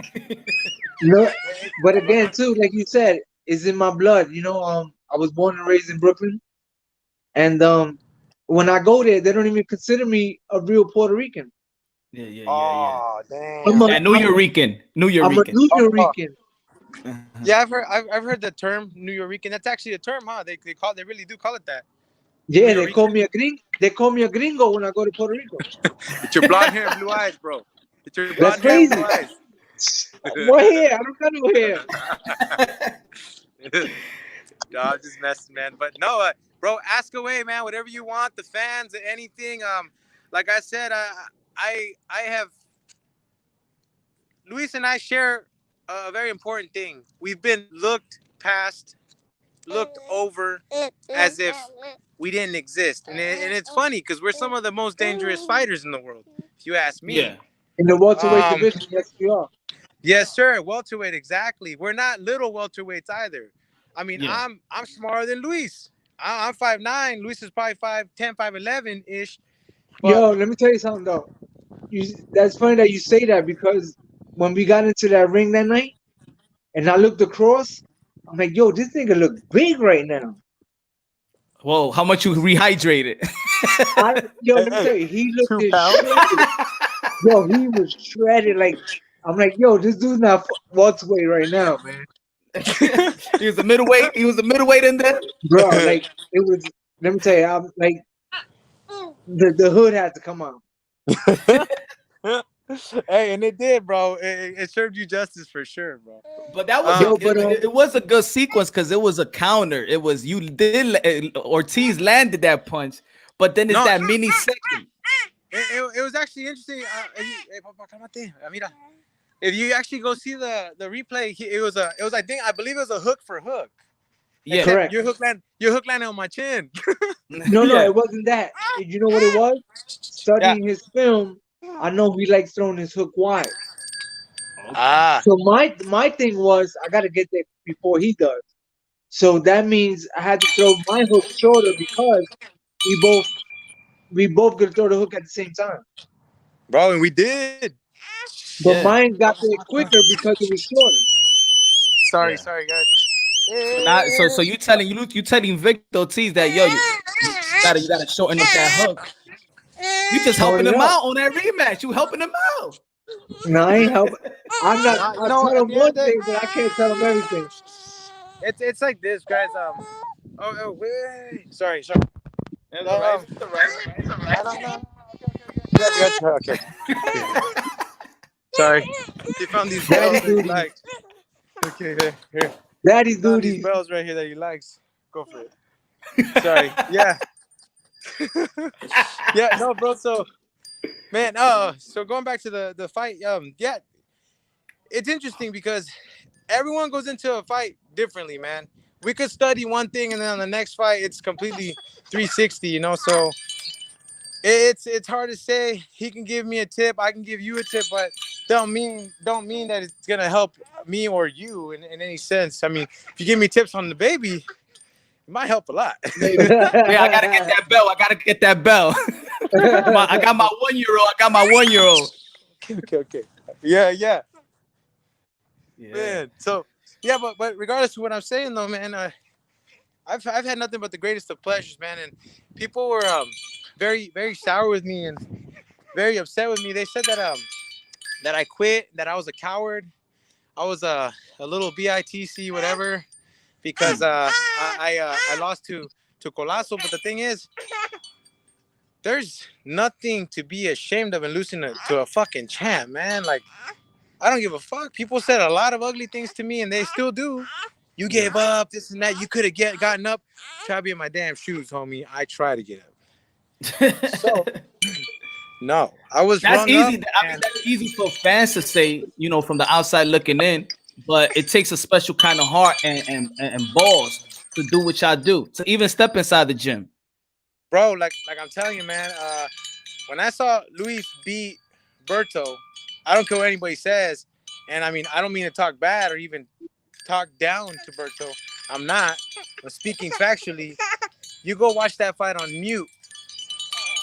Luis pulled it off 100%. That's his first defeat, which is why I gave Luis, you know, Luis the utmost respect when I fought Berto and when I fought Luis, because I knew that he was indeed the champ that needed to be, he needed that. He was supposed to be that champ that didn't get the credit, man. Yeah. And you know what? Hey, you caught me. You clipped me, bro. You did. I can't.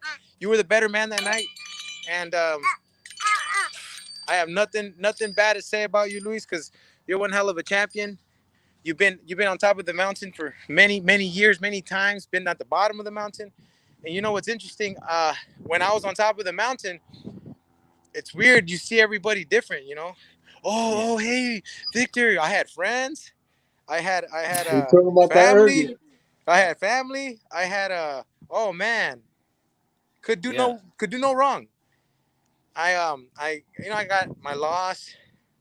People forgot about me. I'm not gonna mention names, but let's just say some promoters forgot about me. Some people, Mention the names. They but need to what? know.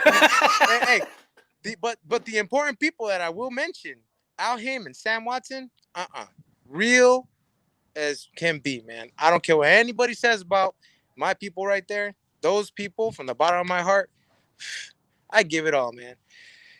Look at this guy. That's what's up. Look at That's that. what's up. He's picking the flowers. Anyways, but yeah, man. On top of the world, on top of the mountain, was a lot different than it was at the bottom, and it's crazy because nowadays the way people have viewed me for some years, it's actually interesting. So I caught a case. And that's why I haven't fought in the last 2.5 years, which is why Louis and I we connected, and it was a beautiful connection, because in a sense I've looked up to Luis Collazo as like a big brother, guy, mentor who I follow after his footsteps. We fight alike. We come forward. We ain't got shit to lose, but we got the world to gain. Yeah. So you got So, nothing to lose, everything to gain. Yep. especially right now, man. I mean, come on. After I got hit with the case, I lost everything, including my family. But now, hey, it's better. God's done some beautiful work within me, and I get to see my babies. Yeah. So I'm good with that, and I'm fine with that. But and now I you get have a guy, you would never lose anything. no, sir. So now I have the privilege to reconnect with a dear friend / rival, which is Collazo. It's Collazo, isn't it? Well, Spanish is Collazo, and English is Collazo, yeah. Collazo. Yeah. Yeah, Collazo. But I always called you Collazo, and then people were like, "That's not how you say it." I'm like, "I'm pretty sure that's how you say it." But Yeah. yeah, but The then one the people that's not Spanish. They try to Correct, tell you how to correct, speak Spanish. the New Yorkers. yeah. I'm just kidding. Collazo. Collazo. It's like I was in the amateurs one year in the nationals. They're like, Victor Ortiz. I'm like, this motherfucker. Does that look like an eating? No, but no. Not do reality, man. I've had it's a great privilege to actually have connected with Luis again, and there's we have a lot of wars left, man. Thankfully, Yeah. I mean, Louis, you're a little older than I am, and you've showed and paved the way, man. Like everything is possible, anything is possible. You've been in some amazing wars. I've watched you throughout the years, and it's crazy because now I can live for my kids, and I have to work hard. It's not for me no more. It's for this little nene and the other one. Yeah. And so at this point in time, it's a privilege to have reconnected with Luis, and hopefully we do get that rematch on. That we can talk about maybe where that would be. Maybe Vegas. That'd be cool. That's what's up. Listen, What do you guys think? it doesn't matter to me, man.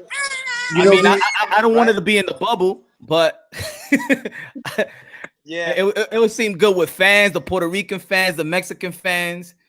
But I think we could do Vegas. yeah, Vegas is good. you're right. No, you're right, Luis. It's one of those things where wherever the ring is, wherever the gloves show up, that's where we're at. But look at this fool trying to go on the Yeah, street. but I wanted to be somewhere neutral. Oh, look, this is my other one. This is little Victor. Say hi, Daddy. Hey, Say hi. Hey, how are you? Spider-Man. No, Yeah. it's little Victor. Come on, Papa, get over here. Okay. Daddy's daycare, huh? Yeah. Daddy's daycare. Okay. This is the Daddy's daycare edition. Drop off your kids if you want to. That's your second career. Jesus. Hi, dude. Okay. Sound the bells. Sorry, guys. Just That's all right, man. This is the raw. This is a raw chop. We chopping it up raw right here. This is the raw uncut. The raw uncut. No edit. Yeah. Oh. It's super uncut, bro. Hey, Papa. Hey, you showing people, it's not easy being daddy, huh? There's a lot of. I'll be honest, man. I didn't think it was this much work, bro. Like, boxing is hard. I love what I do, but man, I thought that was hard. And then you come home to just holding this little dude in your arm, like you have boxing arms. Yeah, you can fight for 12 rounds, 13, 14 in sparring sessions. But holy crap, holding a kid for 15 minutes, you're like, oh man, what the hell? Yeah. It's good stuff. But yeah, bro. When it goes back to the whole boxing thing, these are my wives right here, little Victor, little Mhm. Tomasito. So now, I never really had a reason to really live or look forward to anything. You know, like my brother asked me an important question, Demo, about a month ago. He goes, "Let me ask you something, Junior.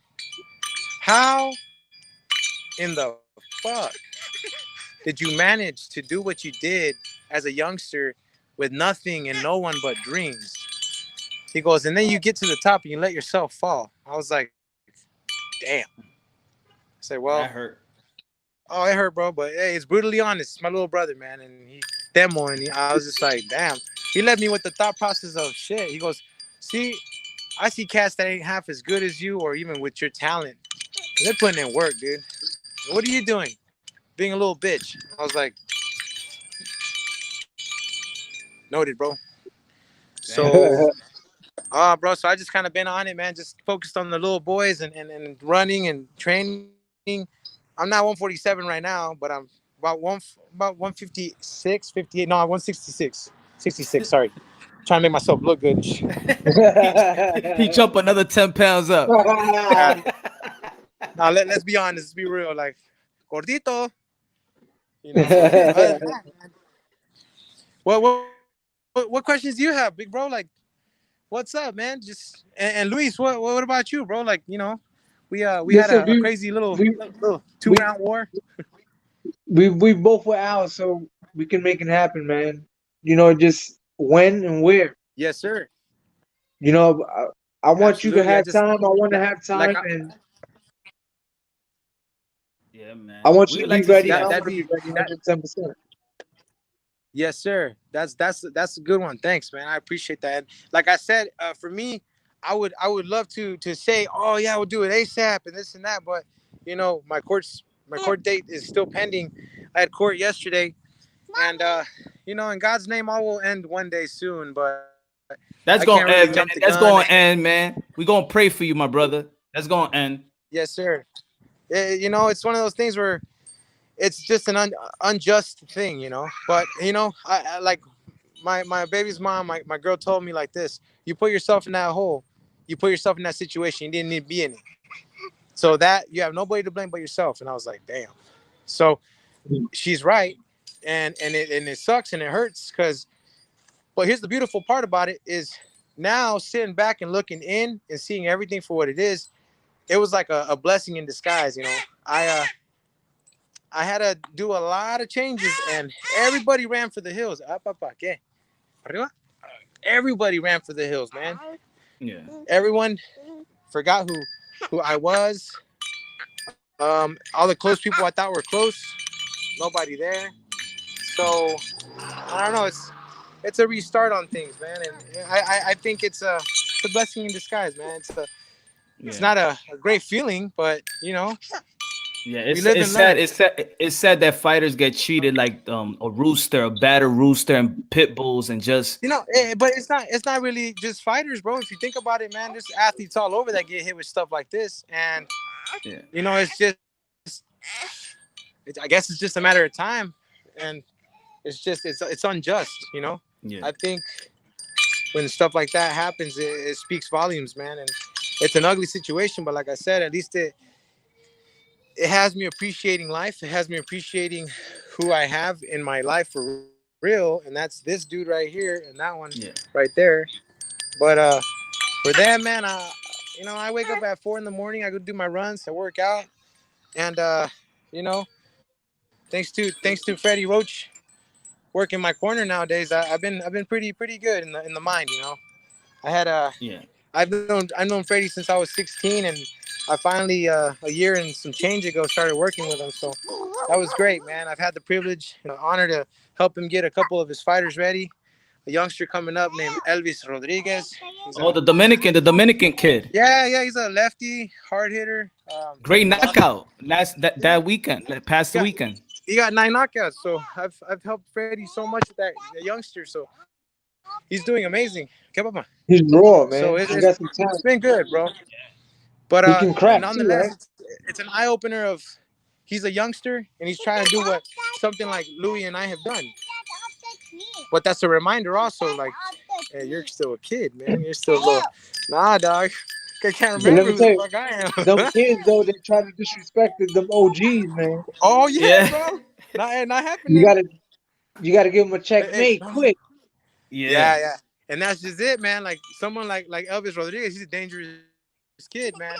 Especially if you let him have his way, like he'll be a dangerous kid. But thankfully, man, given the experience, given the knowledge of you know the being the champ and stuff like that, it has its perks, man. So thankfully, I still carry my speed and power. I still carry my speed and power, so that helps me a lot.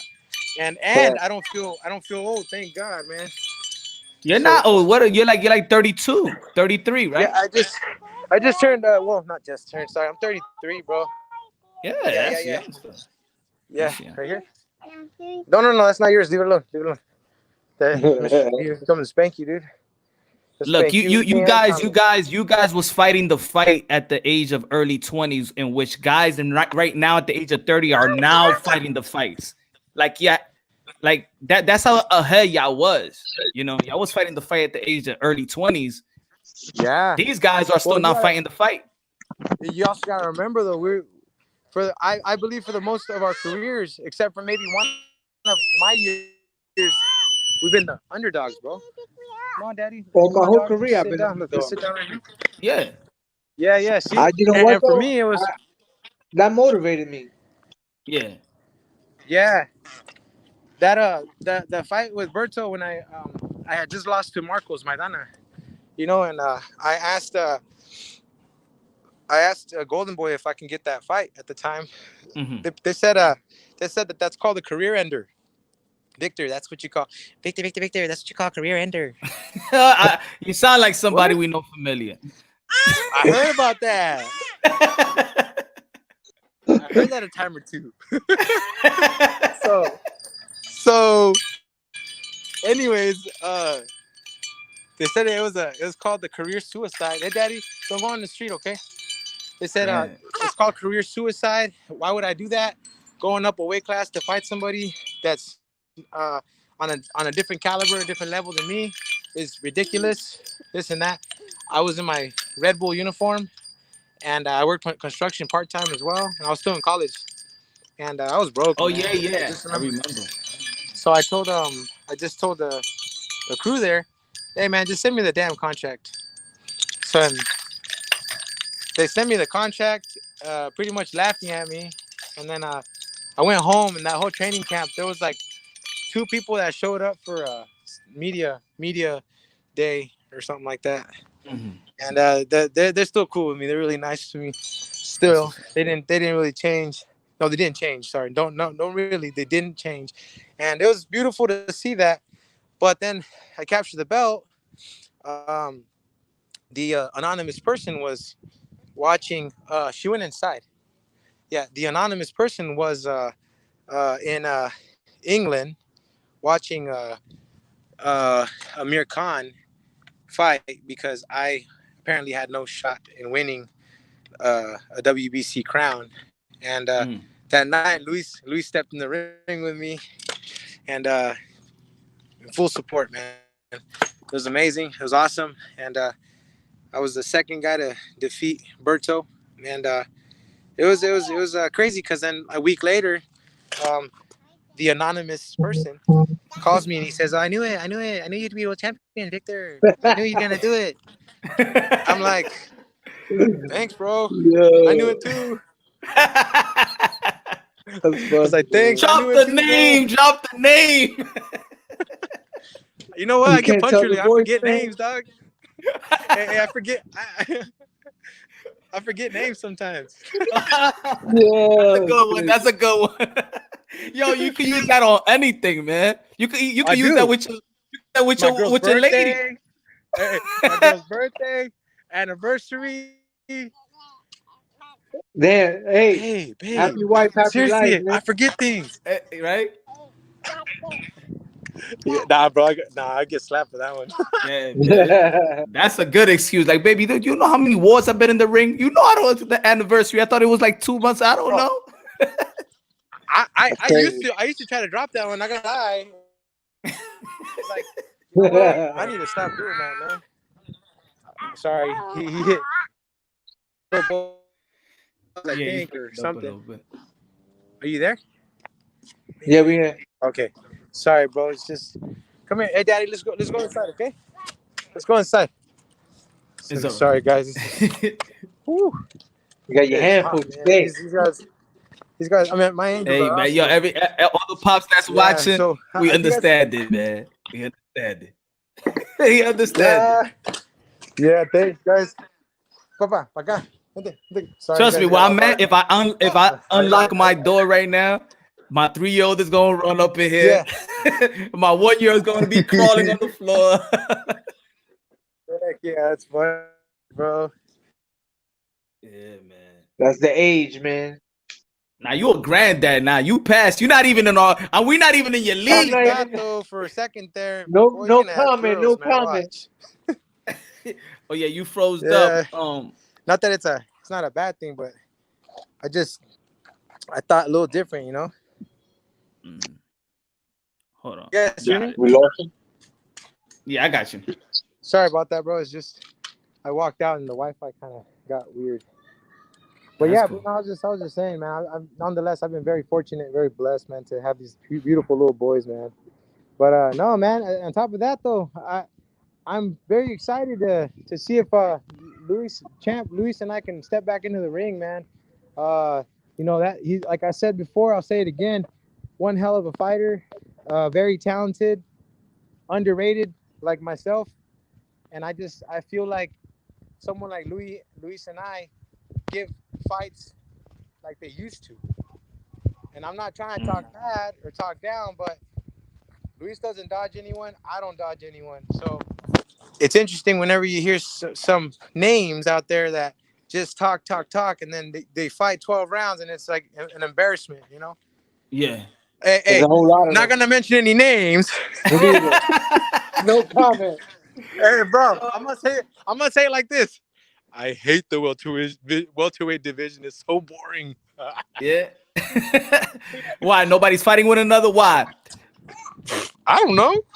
Oh, I know why. They got beautiful records, bro. I don't have none to lose. Hey, papa. Yeah, calmado. Okay, don't fall. Okay, That's papa, no se 100. caiga. That's right. They're That trying to is. protect that little O they got. Bro, I ain't got no man. So that's why I'm okay with it. And you too, Louis. Like we Listen, me or you or me, you know. I But just why love to the fight, host man. so protected if the great if the greats of the greats? Why the O is so protective if we know the greats of the greats didn't have O's? Who came I up don't with know, this? brother. You know what though? Nowadays, I will say, I will. that's what they're looking at. They're trying to save that O. Like that's not making you a great fighter. So what? They're trying to be like Floyd? No. Nah, man. Floyd's one of a kind, man. That guy, Exactly. he he's something else, man. I I don't know. I don't understand why a lot of these fighters sometimes is like, oh, he and I, we need to fight this and that, and it's like, dude, you do realize that you guys have the same promoter. You can just go sit down, sign the damn thing, and it'll be signed. They want But to ask y'all. dude, They want to ask y'all a question. They said, shout out to the champs panel, Punch Drunk. What's next on the calendar for sound a y'all? little punch drunk. Yeah, You gonna sound a right. little punch drunk. Damn. Well, hey, They're my trying No, bad. no, no. Me. No, Oh. no. Somebody. No, some. No. I was gonna say why I did get punched for a living, bro. to No. They said they asked me, but to ask y'all, what's next on the calendar Well, for y'all? well, for me, brother, I like I said, and I was telling Louis, man, my life's literally on the line, man. It's a long, ugly, crappy situation I'm in, but hopefully it's over. And once that's over, man, I hope, man, Louis and I can share that squared circle. Well, we can share that square circle once again, you know. Um, you don't I mean, recognize that it voice? just came out. My Yeah, bad. I meant to say we could share that Hey, square circle once again. hey. We don't forget that you are an actor. You don't forget Oh that you got the yeah. skills. You don't forget that you Yeah, got the baby. skills. You know what? I just ad libbed that one, bro. There was no acting class involved in that one, bro. Yeah, so it was like when you talk about the highs and lows, it was so you don't get no parts no more. They don't want no Victor Ortiz in the big screen. No, you know what? It's interesting. when I got hit with that whole situation, I kept getting phone calls and stuff from my agents, and I'm with a very big agency, but I also told them, which kind of hurt their feelings, and I understand it completely because they work hard with me and for me, man. Or they did, and they do, but the problem is I don't want to act, bro. Ay. Are you okay? You okay? A ver. So, okay. Besito. Ahí está. Yeah, you froze. I'm gonna time you back in. I think you froze, so I'm gonna go back. Like, hold on. Sorry about that, bro. My little dude just fell. Tenga, tenga, tenga. Aquí. What Aquí, about you, okay? Luis? You're not gonna act? You gonna have a second yeah. act? So, no, so, bro. Ain't no So, acting for me, man. yeah. See, so I was saying though, bro. Like, I took on acting because obviously I got my jaw broken. I thought, and that took me out of boxing for 2 years, bro. So in that 2 years, I had no source of income. I had nothing going on. So I said, you know what? I'm gonna try this acting thing. But I wasn't even trying to go for acting. I did Dancing with the Stars. Oh And man, then yeah, we remember so that. yeah. So Sylvester Stallone's wife watches Dancing with the Stars. She said, you need to see this kid. He's southpaw like you and this and that. Next thing you know, I have a meeting from my agents. I have a meeting with Sylvester Stallone. And I thought he was joking. So he's like, hey, I talked to Victor. And I was like, who's this? He goes, this is Sylvester Stallone. And I go, get the fuck out of here. Wow. I was like, shut the fuck up. Hey, Papa, stop. Papi, cálmate. Por favor. Hey, bájate. Por favor, cálmate. Yeah, Hey. I think that the visual is off on your, I don't know, your phone or Sorry about that, bro. These kids, man, they don't stop, bro. they never gonna stop. Yes, Man. give them a Motrin or something so they can go to sleep. That's back in the day. Fuck, bro. Dude, so regardless though, when I got that phone call from Sylvester Stallone, I was like, get the fuck out of here. This isn't him. So I hung up. Yeah. And then he calls me back. He's like, no, it's really me. And I was like, what the fuck? I was like, what's up, dude? He's like, I want a meeting with you. And I was like, oh, wow. So it was real, bro. They were not joking. So next thing you know, I had a meeting with Sylvester Stallone. And on we go with movies, bro. And then I started making my first movie. I ended up in a total of 7 movies, bro. Stop, dude. I already told you. I said stop. So 7 movies, and then I ended up on a TV show called The Ray Donovan Show, and then another one called HBO, Hawaii right? 5-0. Mm-hmm. Hawaii The Ray 5-0, and then Donovan another one. was HBO. What was that? The Ray Donovan, that was HBO. Yeah, that one. Yeah. Yeah. Hey, bro, I've never even heard of that show, and then I was on the set. Dang, So, you was Hollywood. You was working a lot. yeah, bro. So that's the thing, though. It got to the point where I really started questioning me, like, what the hell are you doing, dude? Like, you're not an actor, bro. Like, you're a fighter, dude. You need to stick to what you know, and your years are counting. You're not young anymore. So, hey, Papa, stop, dude, please. Because I said, dude, don't ask me why. I said stop. Tú también, cálmate. Tú para acá. Ah, dang, man, my bad, bro. So, It's harder than training camp, huh? bro, I'm sweating right now. That's the second workout. Bro, I'm telling you, man. But I'm still blessed, man. But man, it is hard. But anyways, yeah, bro. Going back to that whole movie thing, I told my agency, I'm so sorry, and I don't mean to hurt you guys' feelings or nothing like that. But I'm not ready for acting. I said I don't want to live to be 42, 43, 44 years old and ask myself, what could I have done in my 30s? Yeah. I did that as an actor. I threw away some of my 20s for what? Yeah. Was it the pressure? Do you think you was getting pressure because then they started then they started reporting that, oh, he's not hungry anymore. He just want to be an actor. He just want to be he just want to. Bro, it was just a lot of things, man. From people talking. I mean, not that it matters, but people putting me down on a regular, talking ugly about me. uh my own family, like you don't have the heart for fighting no more, like you're just a bitch. I'm just like, damn dog, all right man, I got it, I get it. Okay, keep your opinions to yourself, man, I get it. It's like, oh, you just fucking retire, this and that. And I'm like, dude, so I don't know, I guess just I grew fed up, bro. I grew fed up because realistically I'm not an actor. I get it, I'm not an actor. I understand AA. No. So I understand that I became an actor. It was like a guilty by association type thing. But you know what? I enjoyed what I did, and I made money doing it. I mean, the money that I made doing it, it's decently compared to boxing money, but it was like I was doing something wrong to myself. Yeah. So I was like, nah, I can't keep this up. Papi, no, no, por favor, no. No, no, no. Sorry, but they're throwing the seashells and they're just breaking them. Hey, mommy gets on, you can spank you. Okay? Hey, vente. And then this one ran off. Vente, papa.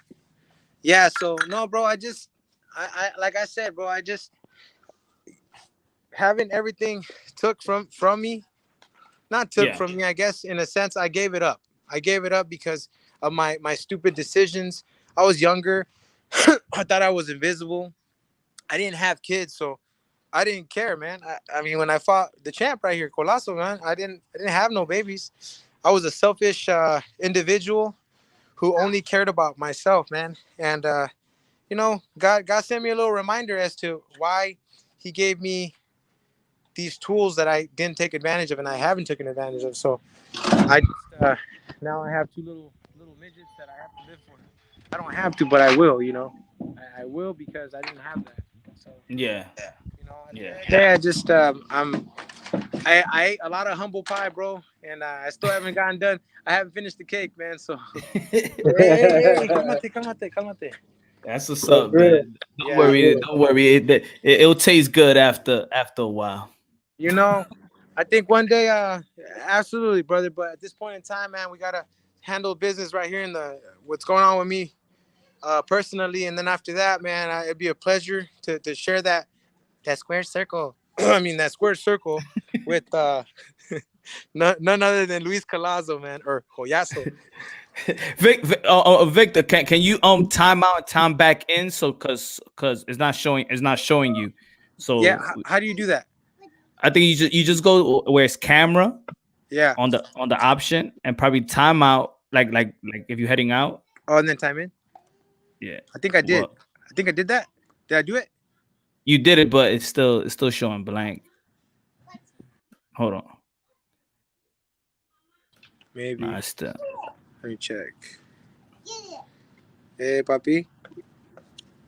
Like how about like time out, like on some like leave the broadcast and then Yeah. hit the link back and then come right back. Is it? It's not working still? Nah. Okay, let me see. Yeah. It's up to Yeah. Al now, man. I hope Al can make this fight, man. It's an easy, come on, it's an easy fight to You know, make. we both are Al, so it's like it's What doable. Let's make it happen. I get it. Y'all the stepchildren to It's Al. all good. You know what? I'll be the stepchild. I take it. Y'all the But stepkids, like listen, I'll be the stepchild. You know, stepchilds get treated good sometimes. hey, yeah. Probably but better than the other children. It's all good. I'm not jealous. Did it work? Yeah. Yeah, you You're back, good. You're Lee. good. Oh, awesome. Awesome. Sorry, guys. It's just man, it's rough taking care of these two, bro. Hey, That's all, I understand. I'm telling you, I understand completely. Because if I open up this door, trust me, I think my kids moves more They're than waiting right yours. there. They're waiting. They waiting. They on the door. You know when you have dogs and you about to come to the house. My kids yeah. can't wait till that door crack. That's hey, it's beautiful though, right? It's beautiful. Oh man, it's a blessing. It's a blessing. Like walking, because you know why? Because when you look at your kids, it don't matter your friends, or don't matter even your own wife or whoever. You know when they say "I love you," that's the most genuine love. That's the most genuine. Yeah, except the other day, my second born goes like this, Dad, yo, you need to. I don't like you no more. And I go, what? That's a I heart, was like, bro. You hope, bro. I know he's just 2.5, but damn, It hurt. damn, that hurt. Yeah. And then my girl goes, why y'all salty? And I go, did you not hear what you just said to me? She goes, grow up, dude. I was like, what do you mean grow up? Mm-hmm. He broke up.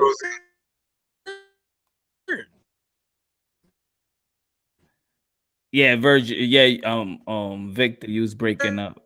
She goes, it keeps breaking up. Yeah, yeah. Is it better now? Right now, I yeah. think I think I just probably need. I think this area right here will probably be a little more proper, maybe. Yeah. Oh man, yeah, bro. So that's the situation, man. I would love to definitely take care of this whole thing that I'm under, and then after that, man, hopefully Louis and I can get back into the ring, man. Is it Being keeping up. you from fighting? It's like you Hell can't do yeah, the. bro. Yeah. People said that I retired and stuff, but I didn't retire, bro. Like people, and then anytime I get interviewed, like Victor, it's been what over 2 years since you retired. I'm just like, okay, yeah, sure. What's up? Yeah, You ever plan on making a comeback? I'm like, nope. I mean, I'm just telling what they want to hear, bro. Well, yeah. Victor's retired. Victor's this, whatever, dude. I'm 33 years old. I'm still young enough. I'm still willing and able. So, we'll be back on it. Like I said, though, in God's name, man, everything will ends and everything will be over with. But nonetheless, I learned some important lessons in life, bro. And I'm very fortunate, man. It's been an ugly ride, but I'm very fortunate that there I could start seeing the light at the end of the tunnel. At the beginning and toward the middle, there was no light at the end of the tunnel. Didn't know what was going on. Didn't know if I was gonna be going to prison. What was the deal? Now, I'm not gonna say none of that's gonna happen, but I'm just saying that I could start seeing some kind of light. It's more optimistic. You're more Yeah, optimistic. yeah, bro. So you know what? I'll stay in God's name, and that's it, man. And like I Hey, said, hey, this is and I'll pray for you, bro, brother. Don't forget about going back inside the ring. We just want your life to be where it deserves to be, and where where your kids their kids need their father at all times. So first and foremost, that's how I'll pray up for that. You know? Oh, thank you. Yeah, bro. I can't do that to these guys. Look at this guy, man. Hey, no, no, no, no, no, no, no, no. Look at that smile. Yeah, it gonna be a little rebel. Okay, gracias. Mira, así. Ahí está. So let me ask you this: what would you do different in the Collazo fight? And Oh man, when y'all both fight again, what would you know you do what? different? Different. I believe different. Is the sense of this. I believe this will be a better rematch. For me mentally, it will be a better fight. The first fight, yeah, I was physically ready. I always get physically prepared. Physically, everything is always physically on point. But mentally, I don't know. I was lost, man. And like I said, for once, I think this will be a better fight for the two of us because I know, like Luis said best, he wants the best version of me, so that's a full training camp, and I want the best version of him, so it's a full training camp, which is a beautiful thing because there's dudes out there that sometimes they'll call them like they used to call me on a 3 or 4 day notice. I'd have to drop 15 pounds, 16, get to the scales kind of like skinny and like kind of like, oh shit, I'm gonna faint. But Yeah, thankfully, I never fainted. But I get to the scales pretty drained, and would throw down 24 hours later. And thankfully, God was always with me because I pulled off some victories, which is what got me to where it got me, the stages. So at this point in time, I could only take my hat off to Luis for saying, hey, man, I'd like for you to be in a full training camp and vice versa. So I want the best Victor Ortiz. I want the best Luis Collazo. So I think it'll be a better fight because of the fact of, for me, mentally and where I'm at in my life now, going through what all the hell I've been through. I mean, I don't know, man. I don't think it could get any worse. It probably could get worse, but I'm okay where I'm at now. You know. What you think, So Luis? What you think? You're 39, and people's always going to be asking you when father time knocking on the door. How do you feel at your age, or what you would say to the doubters about you still fighting, or are you gonna look like an old self? What do you say to those people? Hang it up. I've been doubted when I was in my 20s. You know, the people who get doubted is always the fans. So like I said, never went into the ring, they never went into a gym and actually did boxing. They just watch it what they like and they think they know the sport. You know, Yeah. you don't know the sport unless you did it. Mm-hmm. You assume you know it because you watch it. There's a Yeah. difference. You know it, you learn it, you understand it when you do it. Watching it is totally different, man. And, you know, I've been judged my whole career. You know, it's crazy.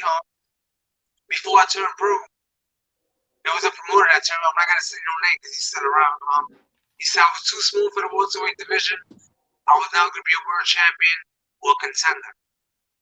Mm-hmm. And I'm like, damn, I was 19, 20 years old. I'm like, you know what? I didn't want to sign with this dude. Yeah. And he's still around, man. Now when he sees me, he's want to give me a hug. He want to shake my hand. I just look at him with a funny face, like you're a funny dude. Yeah. But it is what it is, you know.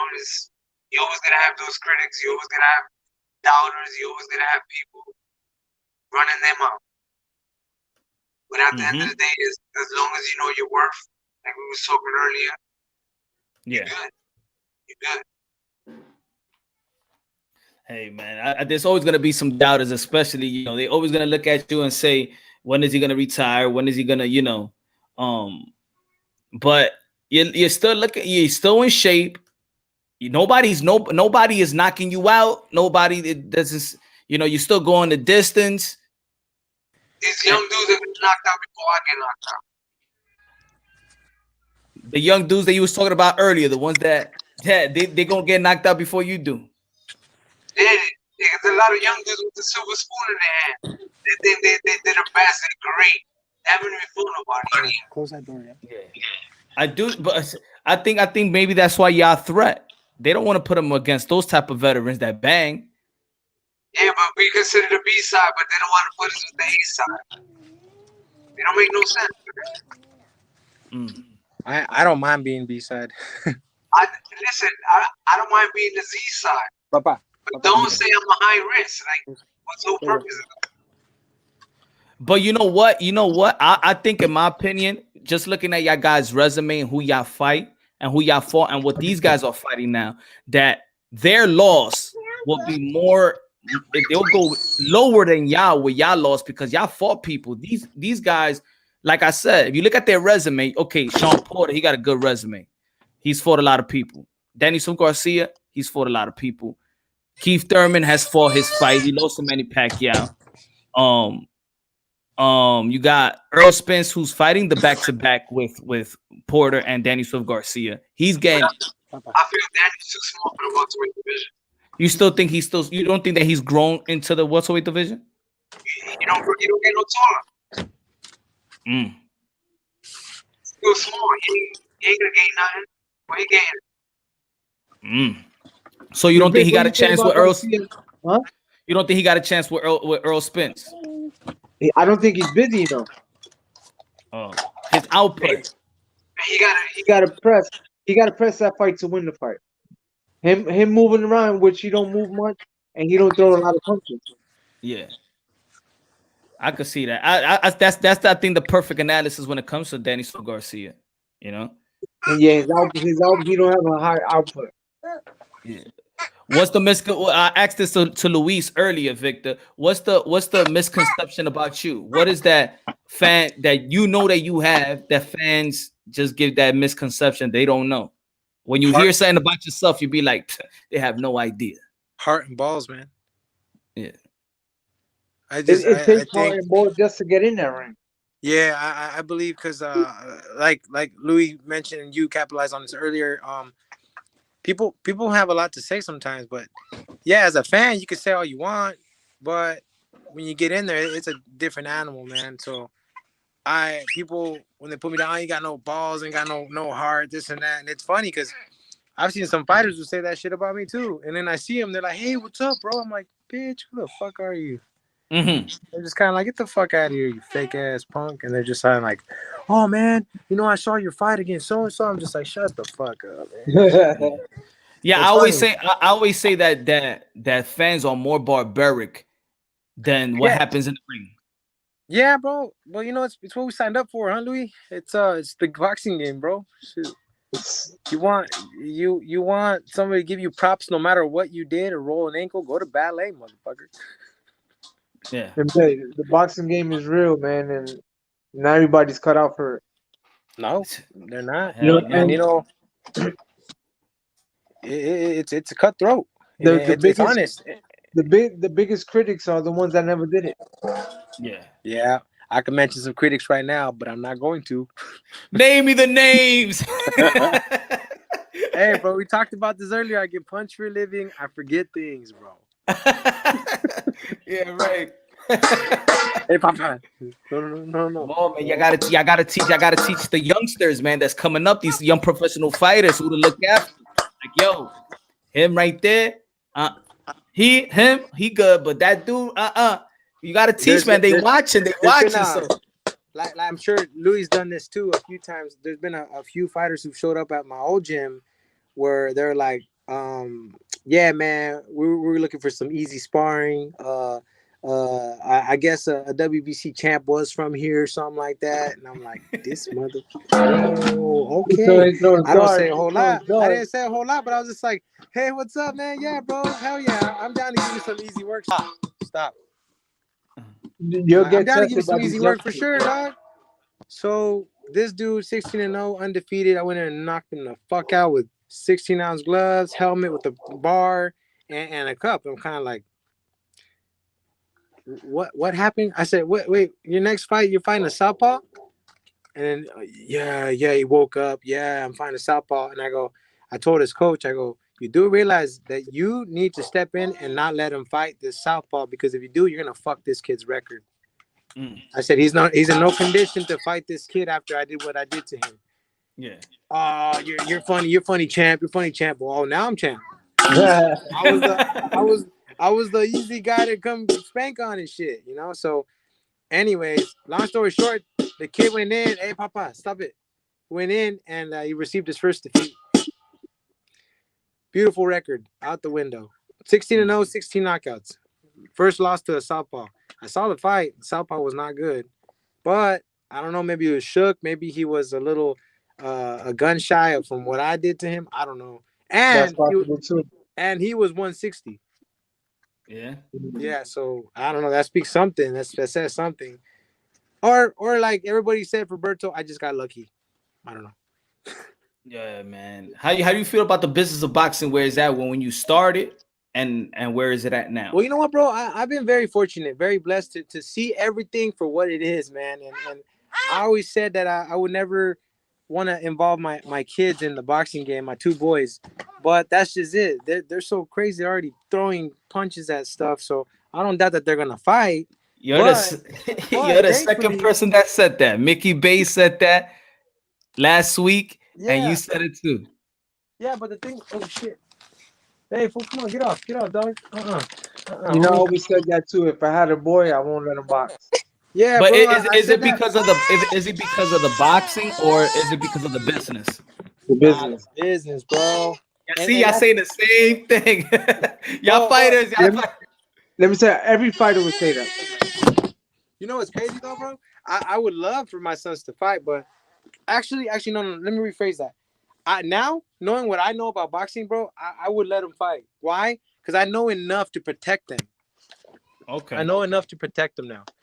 Before, I didn't know a damn thing, so I'm like, I don't know. I don't know what the hell's supposed to really happen. Like everyone's so fake. Like fuck that, man.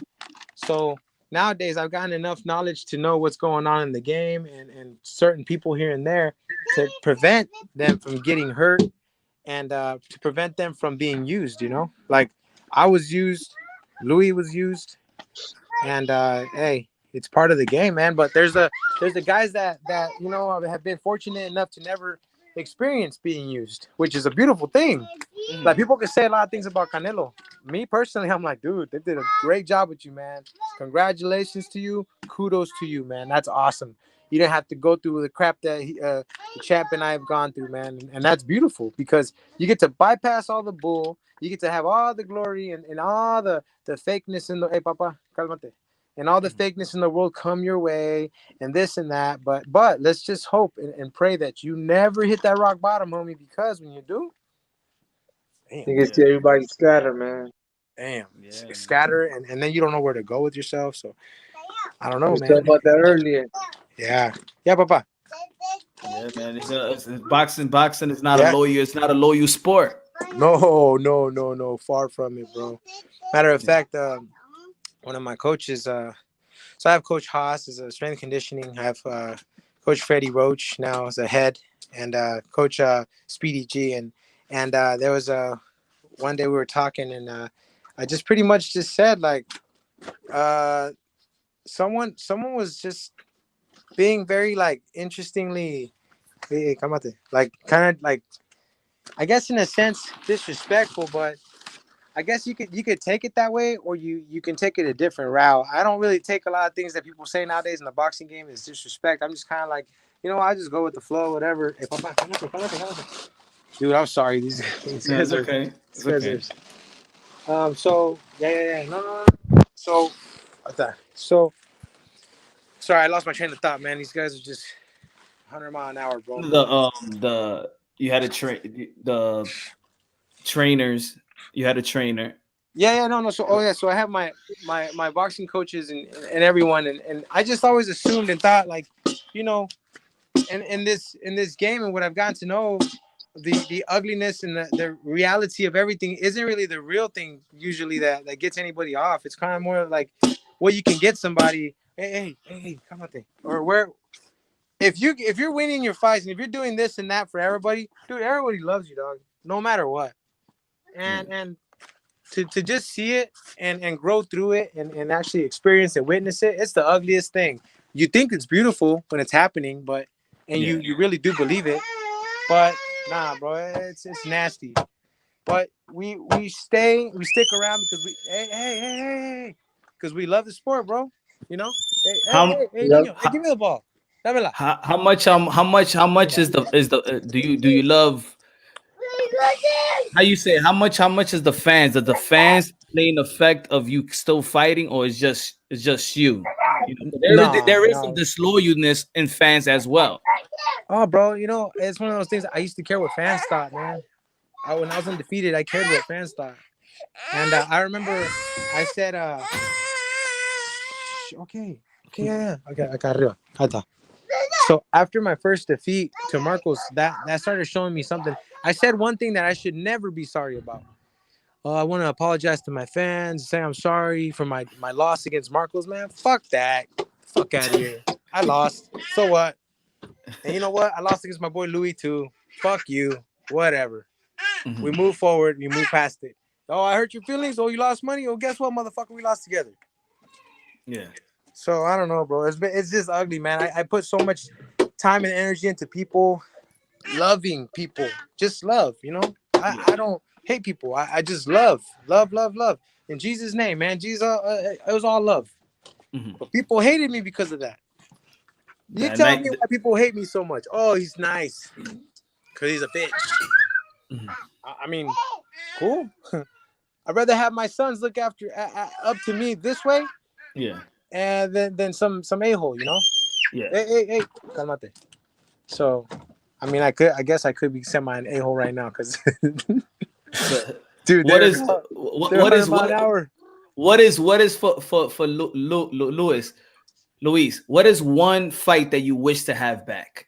Like that Amir one Khan. fight. Amir Amir Khan. Khan. Absolutely.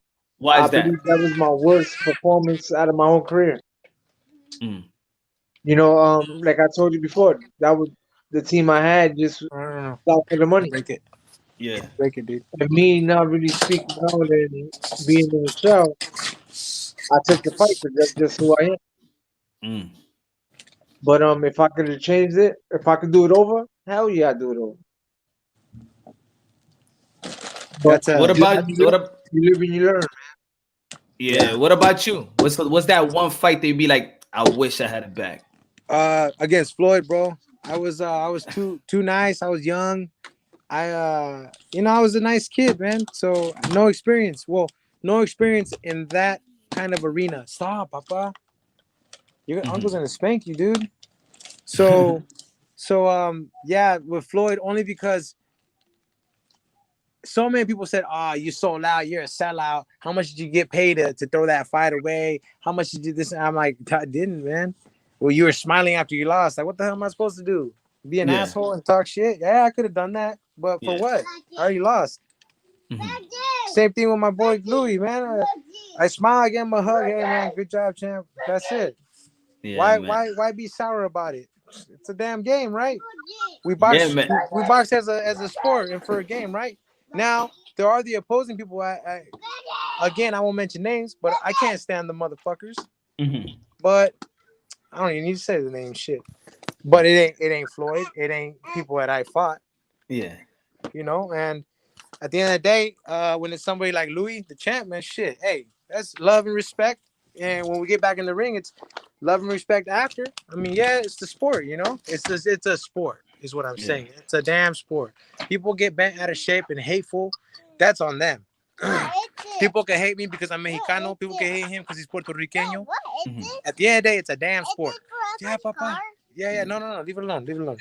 Yeah. So here's the thing. So, example, when Manny Pacquiao, one of my dearest of friends, he fought Juan Manuel Marquez, dear friend of mine too, in the last fight that they had, right?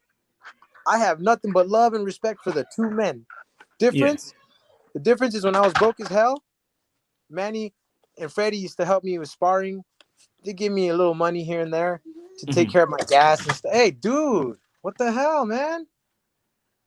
Ah, oh, Jesus, bro. Damn, bro. It's all Ah, right, man. Hey, you want another one? this damn kid. Just one pump. No, Manny Damn. Manny and Freddie used to Yeah. used to help you out. Dude, I'm sorry, bro. This damn kid just broke off my screen, bro. Like, what the hell? Oh yeah. I've just been, I've been chilling, telling him to stop, stop, stop, and then boom, son, he breaks his.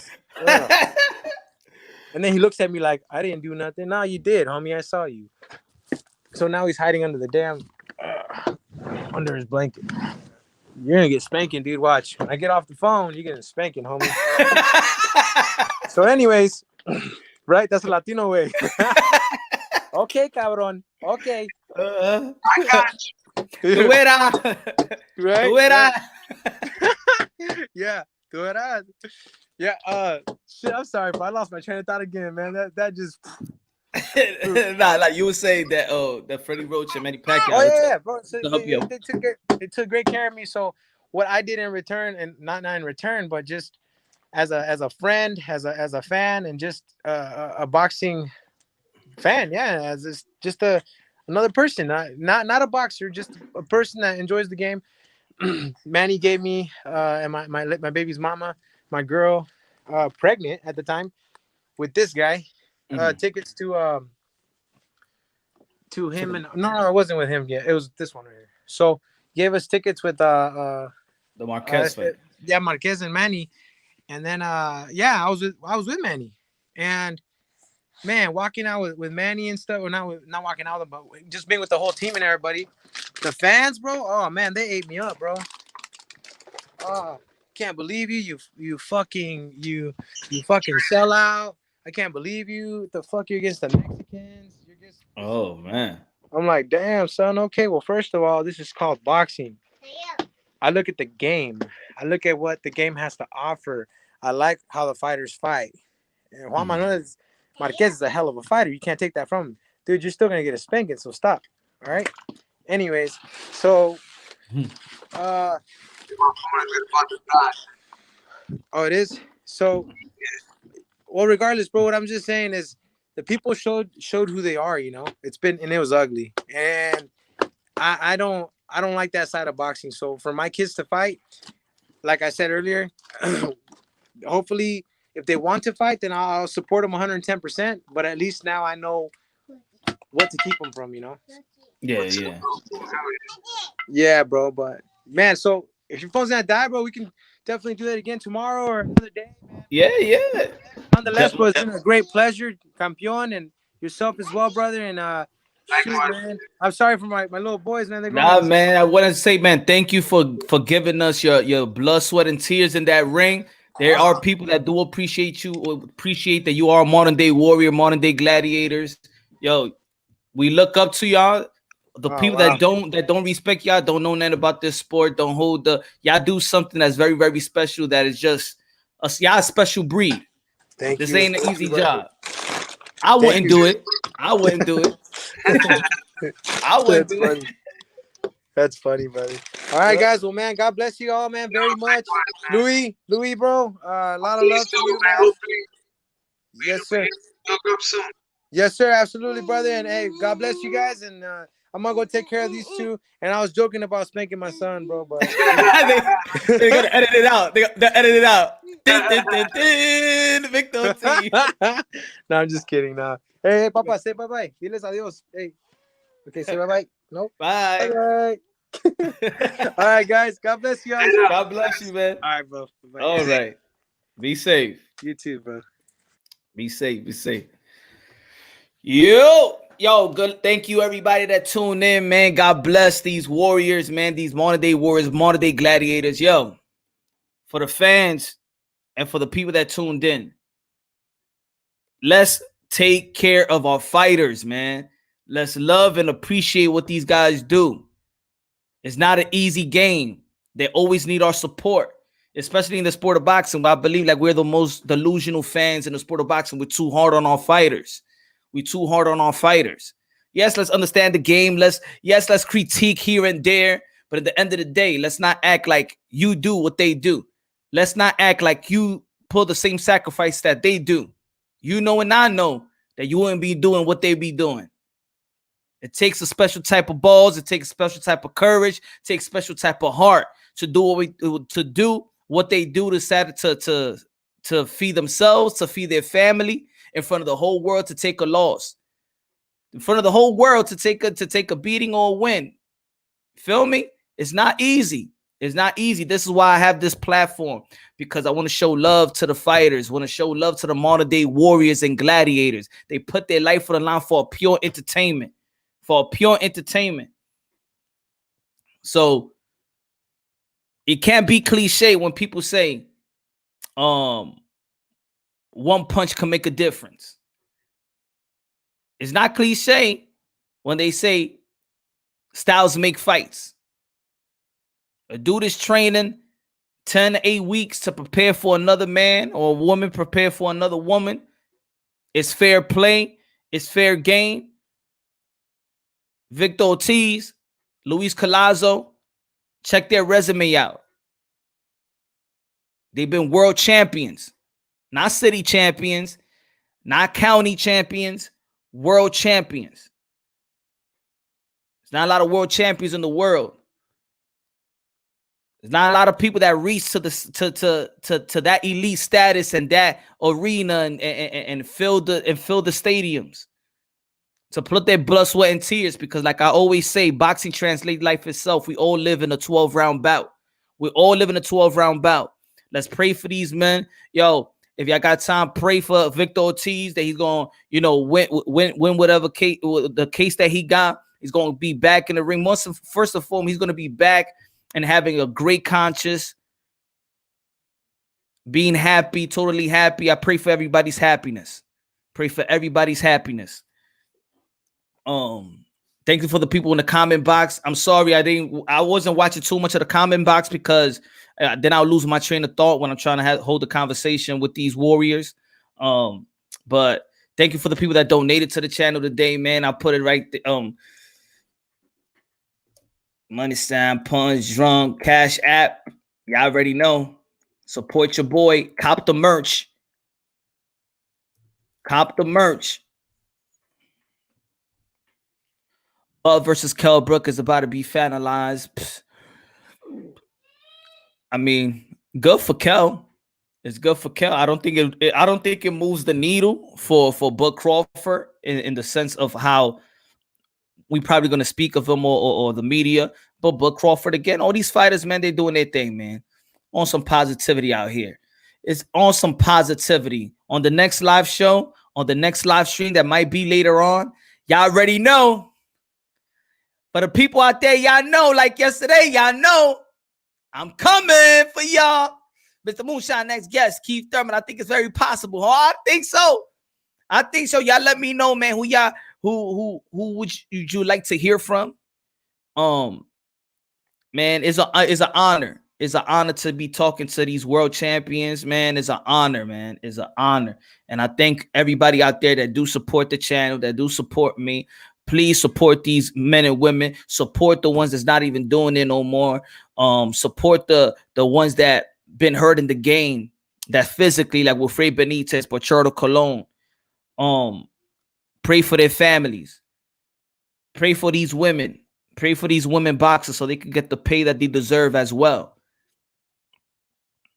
Because they're giving us all the action that we need, that we deserve. The entertainment value was on the way up.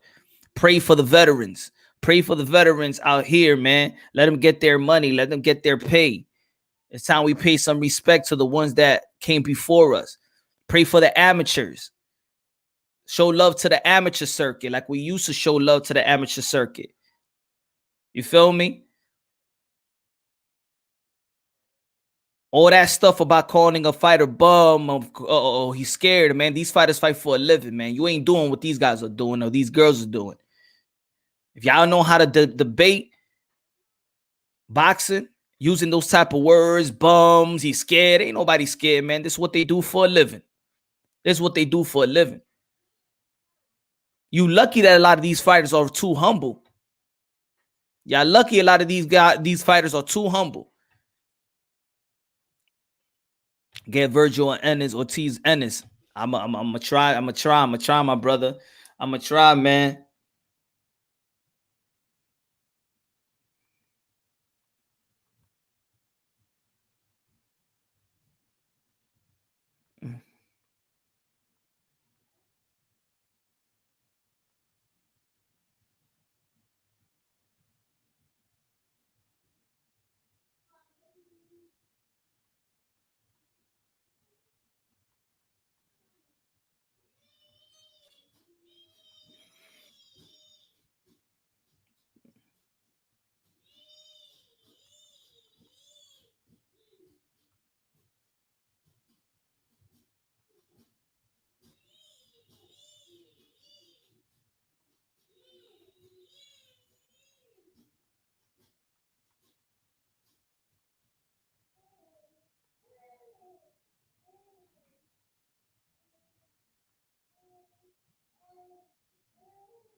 Oh, Danny Swift Garcia too and said, yeah, he said, can you get Danny Swift Garcia too? I said Danny Swift Garcia. I'm like, yeah, too sister. Oh man. Hey, you know what? I'll try. I'll try. Yo, but I would love Ryan Garcia interview, man. I would like that too, man. He got a fight coming with Luke Campbell. That's going to be a good fight. Lomachenko, Teofimo Lopez. We got Charlo Banana Rosario. We got Sergey Derevchenko and Charlo. We got Sergey Lipinets. That's going to be a good fight that a lot of people are not talking about. Sergey Lipinets versus Abdul Kokorov. That's going to be a good fight. A lot of people ain't talking about it. Y'all already know Earl Spence. Earl Spence and Danny Swift Garcia. That's going to be a good fight for me. That's a 50-50 fight. No matter how or whatever people say, that's for me. I got a 50-50 fight. Danny Swift Garcia is nothing to play with. Earl Spence is nothing to play with. He's back in shape. Javante Tank Davis, Leo Santa Cruz, good fight. Want to see Chocolatito back in the ring. Maybe with Estrada. Want to see these females back in the ring. Amanda Serrano. You already know. 7 division world champion, the knockout queen, pound for pound, knockout queen, Amanda Serrano. Shout out to Amanda Serrano. Shout out to Peter Quillen. Shout out to Luis Collazo. Hope he gets that opponent. Let's pray for Victor Ortiz so he could, again, beat the odds. Beat whatever he got in front of him, man. He's gonna prevail. He's gonna step back in the ring. And he's gonna show us that vicious Ortiz that we all know he got in him, man. Oh, bro, do you know about his channel? 92 KU, Black and Brown. Yo, Black and Brown, God bless you, my brother. Yo, I hit you up, my brother. You ain't even answer. Yo, check your email, Black and Brown. Shout out Katie Taylor. Natasha Jonas. McCaskill. All the ladies doing their thing. Clarissa Shields, all the ladies doing their thing. Everybody, all the boxes, man, from rank 1 to 1,000. Because they all special. They all doing something that is not normal, man. Just fighting. Taking care of yourself, man. Taking care of your family with your bare hands. Yo, it's crazy. It's a crazy sport. And it's sad that there's a lot of fans that devalue these guys and discredit these warriors, man. Let's critique, but more, let's show love. Let's show support. Shout out to all the youngins, man. Shout out to the Devin Haneys of the world. Shout out to the fathers, the prominent father, Teofimo Lopez. Sr., shout out, man. Thank you for always coming through and showing us love, man. We show you love right back. Ryan Garcia. All the promotional companies that's doing their thing. That's not robbing fighters. You feel me? Yo, I love y'all. Probably be back later on. I probably got that Friday happy hour Friday. I ain't do that happy hour Thursday. Y'all missed the live show yesterday night. If y'all missed the last night live stream, I'm coming back later on. But you know what? It's gonna be a different tone. You know who y'all are. And I ain't get my apology. So y'all already know. In a couple of hours. Again, I love y'all. God bless. And on to the next, man. Peace out. Check me out later. Y'all already know. Y'all gonna get the notification. Subscribe to the channel. Hit the notification bell. Get my updated videos. Again, thank you for the people with the super chat. Thank you, Ron. What's good, my brother? King. Oh, what's good? Love y'all, man. Lady, love y'all. Alvin was good. 92 was good. Joel was good. 6 was good. What time? Probably, you already know. I'm a midnight type of dude. You feel me? Midnight type of dude, man. But you already know, man. This is a PG channel. It's a PG channel. Ain't nothing swinging around this channel. You know what I'm talking about. Ain't nothing swinging around this channel if you know what I'm talking about. No, it's PG. Your kids can look at this channel. I don't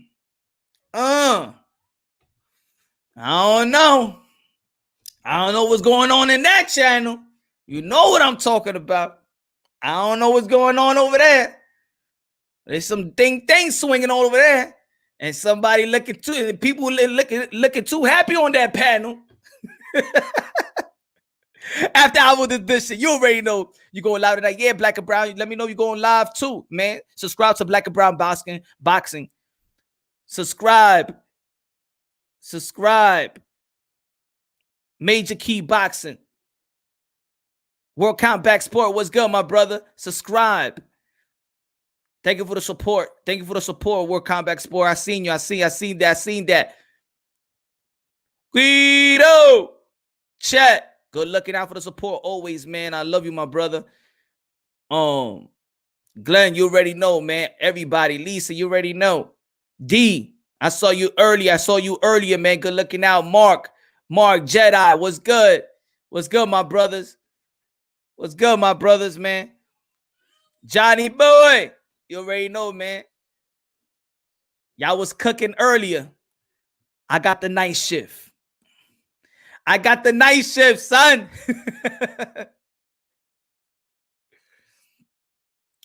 Peace. I'm wasted. Work after 4 hours. Oh man, nah, don't get wasted yet. Love for the Philippines, man. I love y'all back. I love y'all back. Punches, right? Bad from your panel. Huh? Bad from my panel. Man.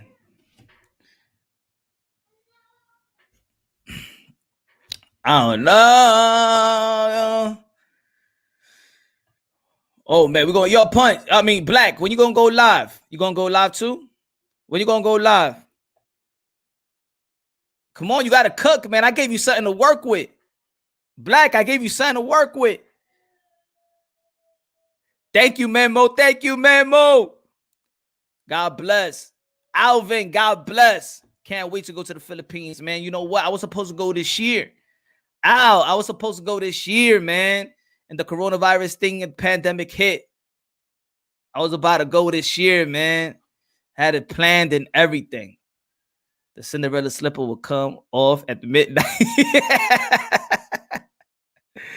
Oh, man. Ron, that's what I'm talking about, man. No F boys allowed, man. Real boxing talk, that's what it is. You talk a lot, but you gotta be like, hey, if I did, maybe you said something in the past, man. Maybe you should have been the one to come out here and apologize for Punch. I don't know, man. Or maybe you came as a different name before.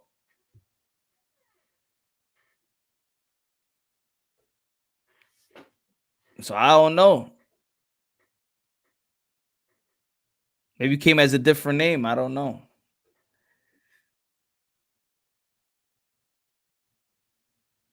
So, man, I love y'all, man. God bless. Stay tuned later on, man. I'm going live right back at it. And it's going to be a different tune. It's going to be Smoke City, man. I think it's going to be so smoky that, man, somebody going to be suffocated tonight. Somebody going to be suffocated tonight. Mr. Moonshine, you Dominican American, baby. I'm from the world. Tomato, I'm from the world. I'm God's child.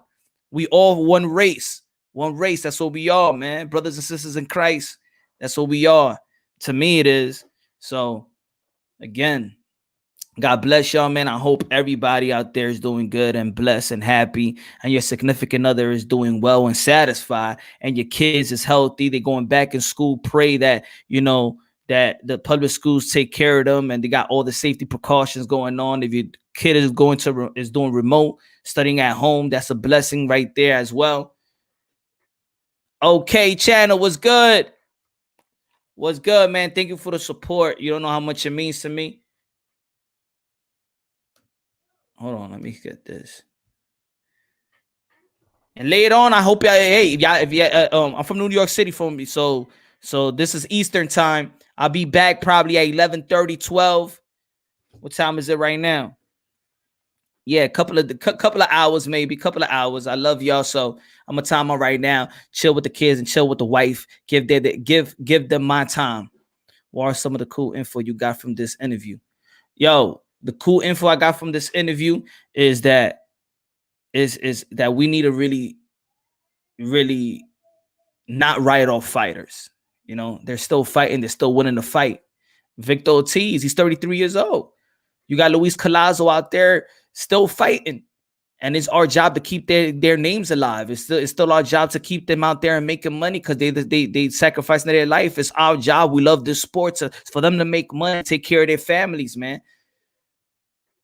Let's not treat them like roosters and pit bulls and battered pit bulls and just throwing them in the trash, man. We need to stop doing that. We love the sport of boxing too much for that. We need to stop doing that.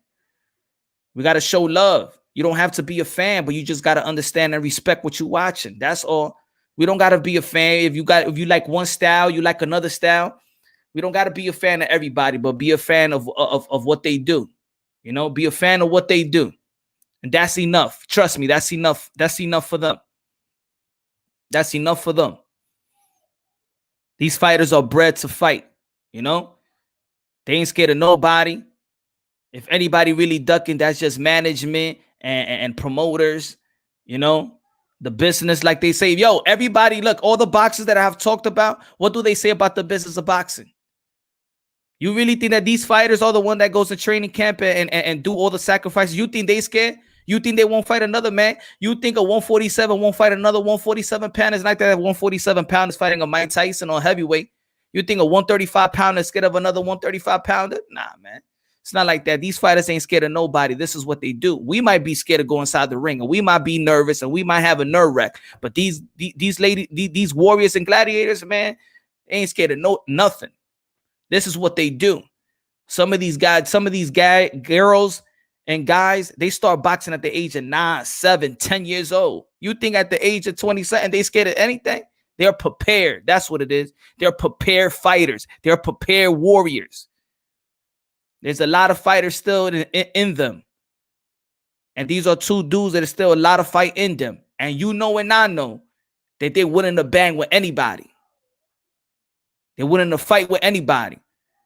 They could take their loss and they could take their wins, but they still here, winning the fight, winning to entertain us, and we got to give them an utmost respect. Let's keep our fighters up, man. We love the sport. We got to do our job as fans as well, and boxing content creators. Let's talk our ish from time to time, but at the end of the day, we got to come with a common understanding that we're here to uplift the sport of boxing. We up here to uplift our warriors. We up here to uplift our gladiators.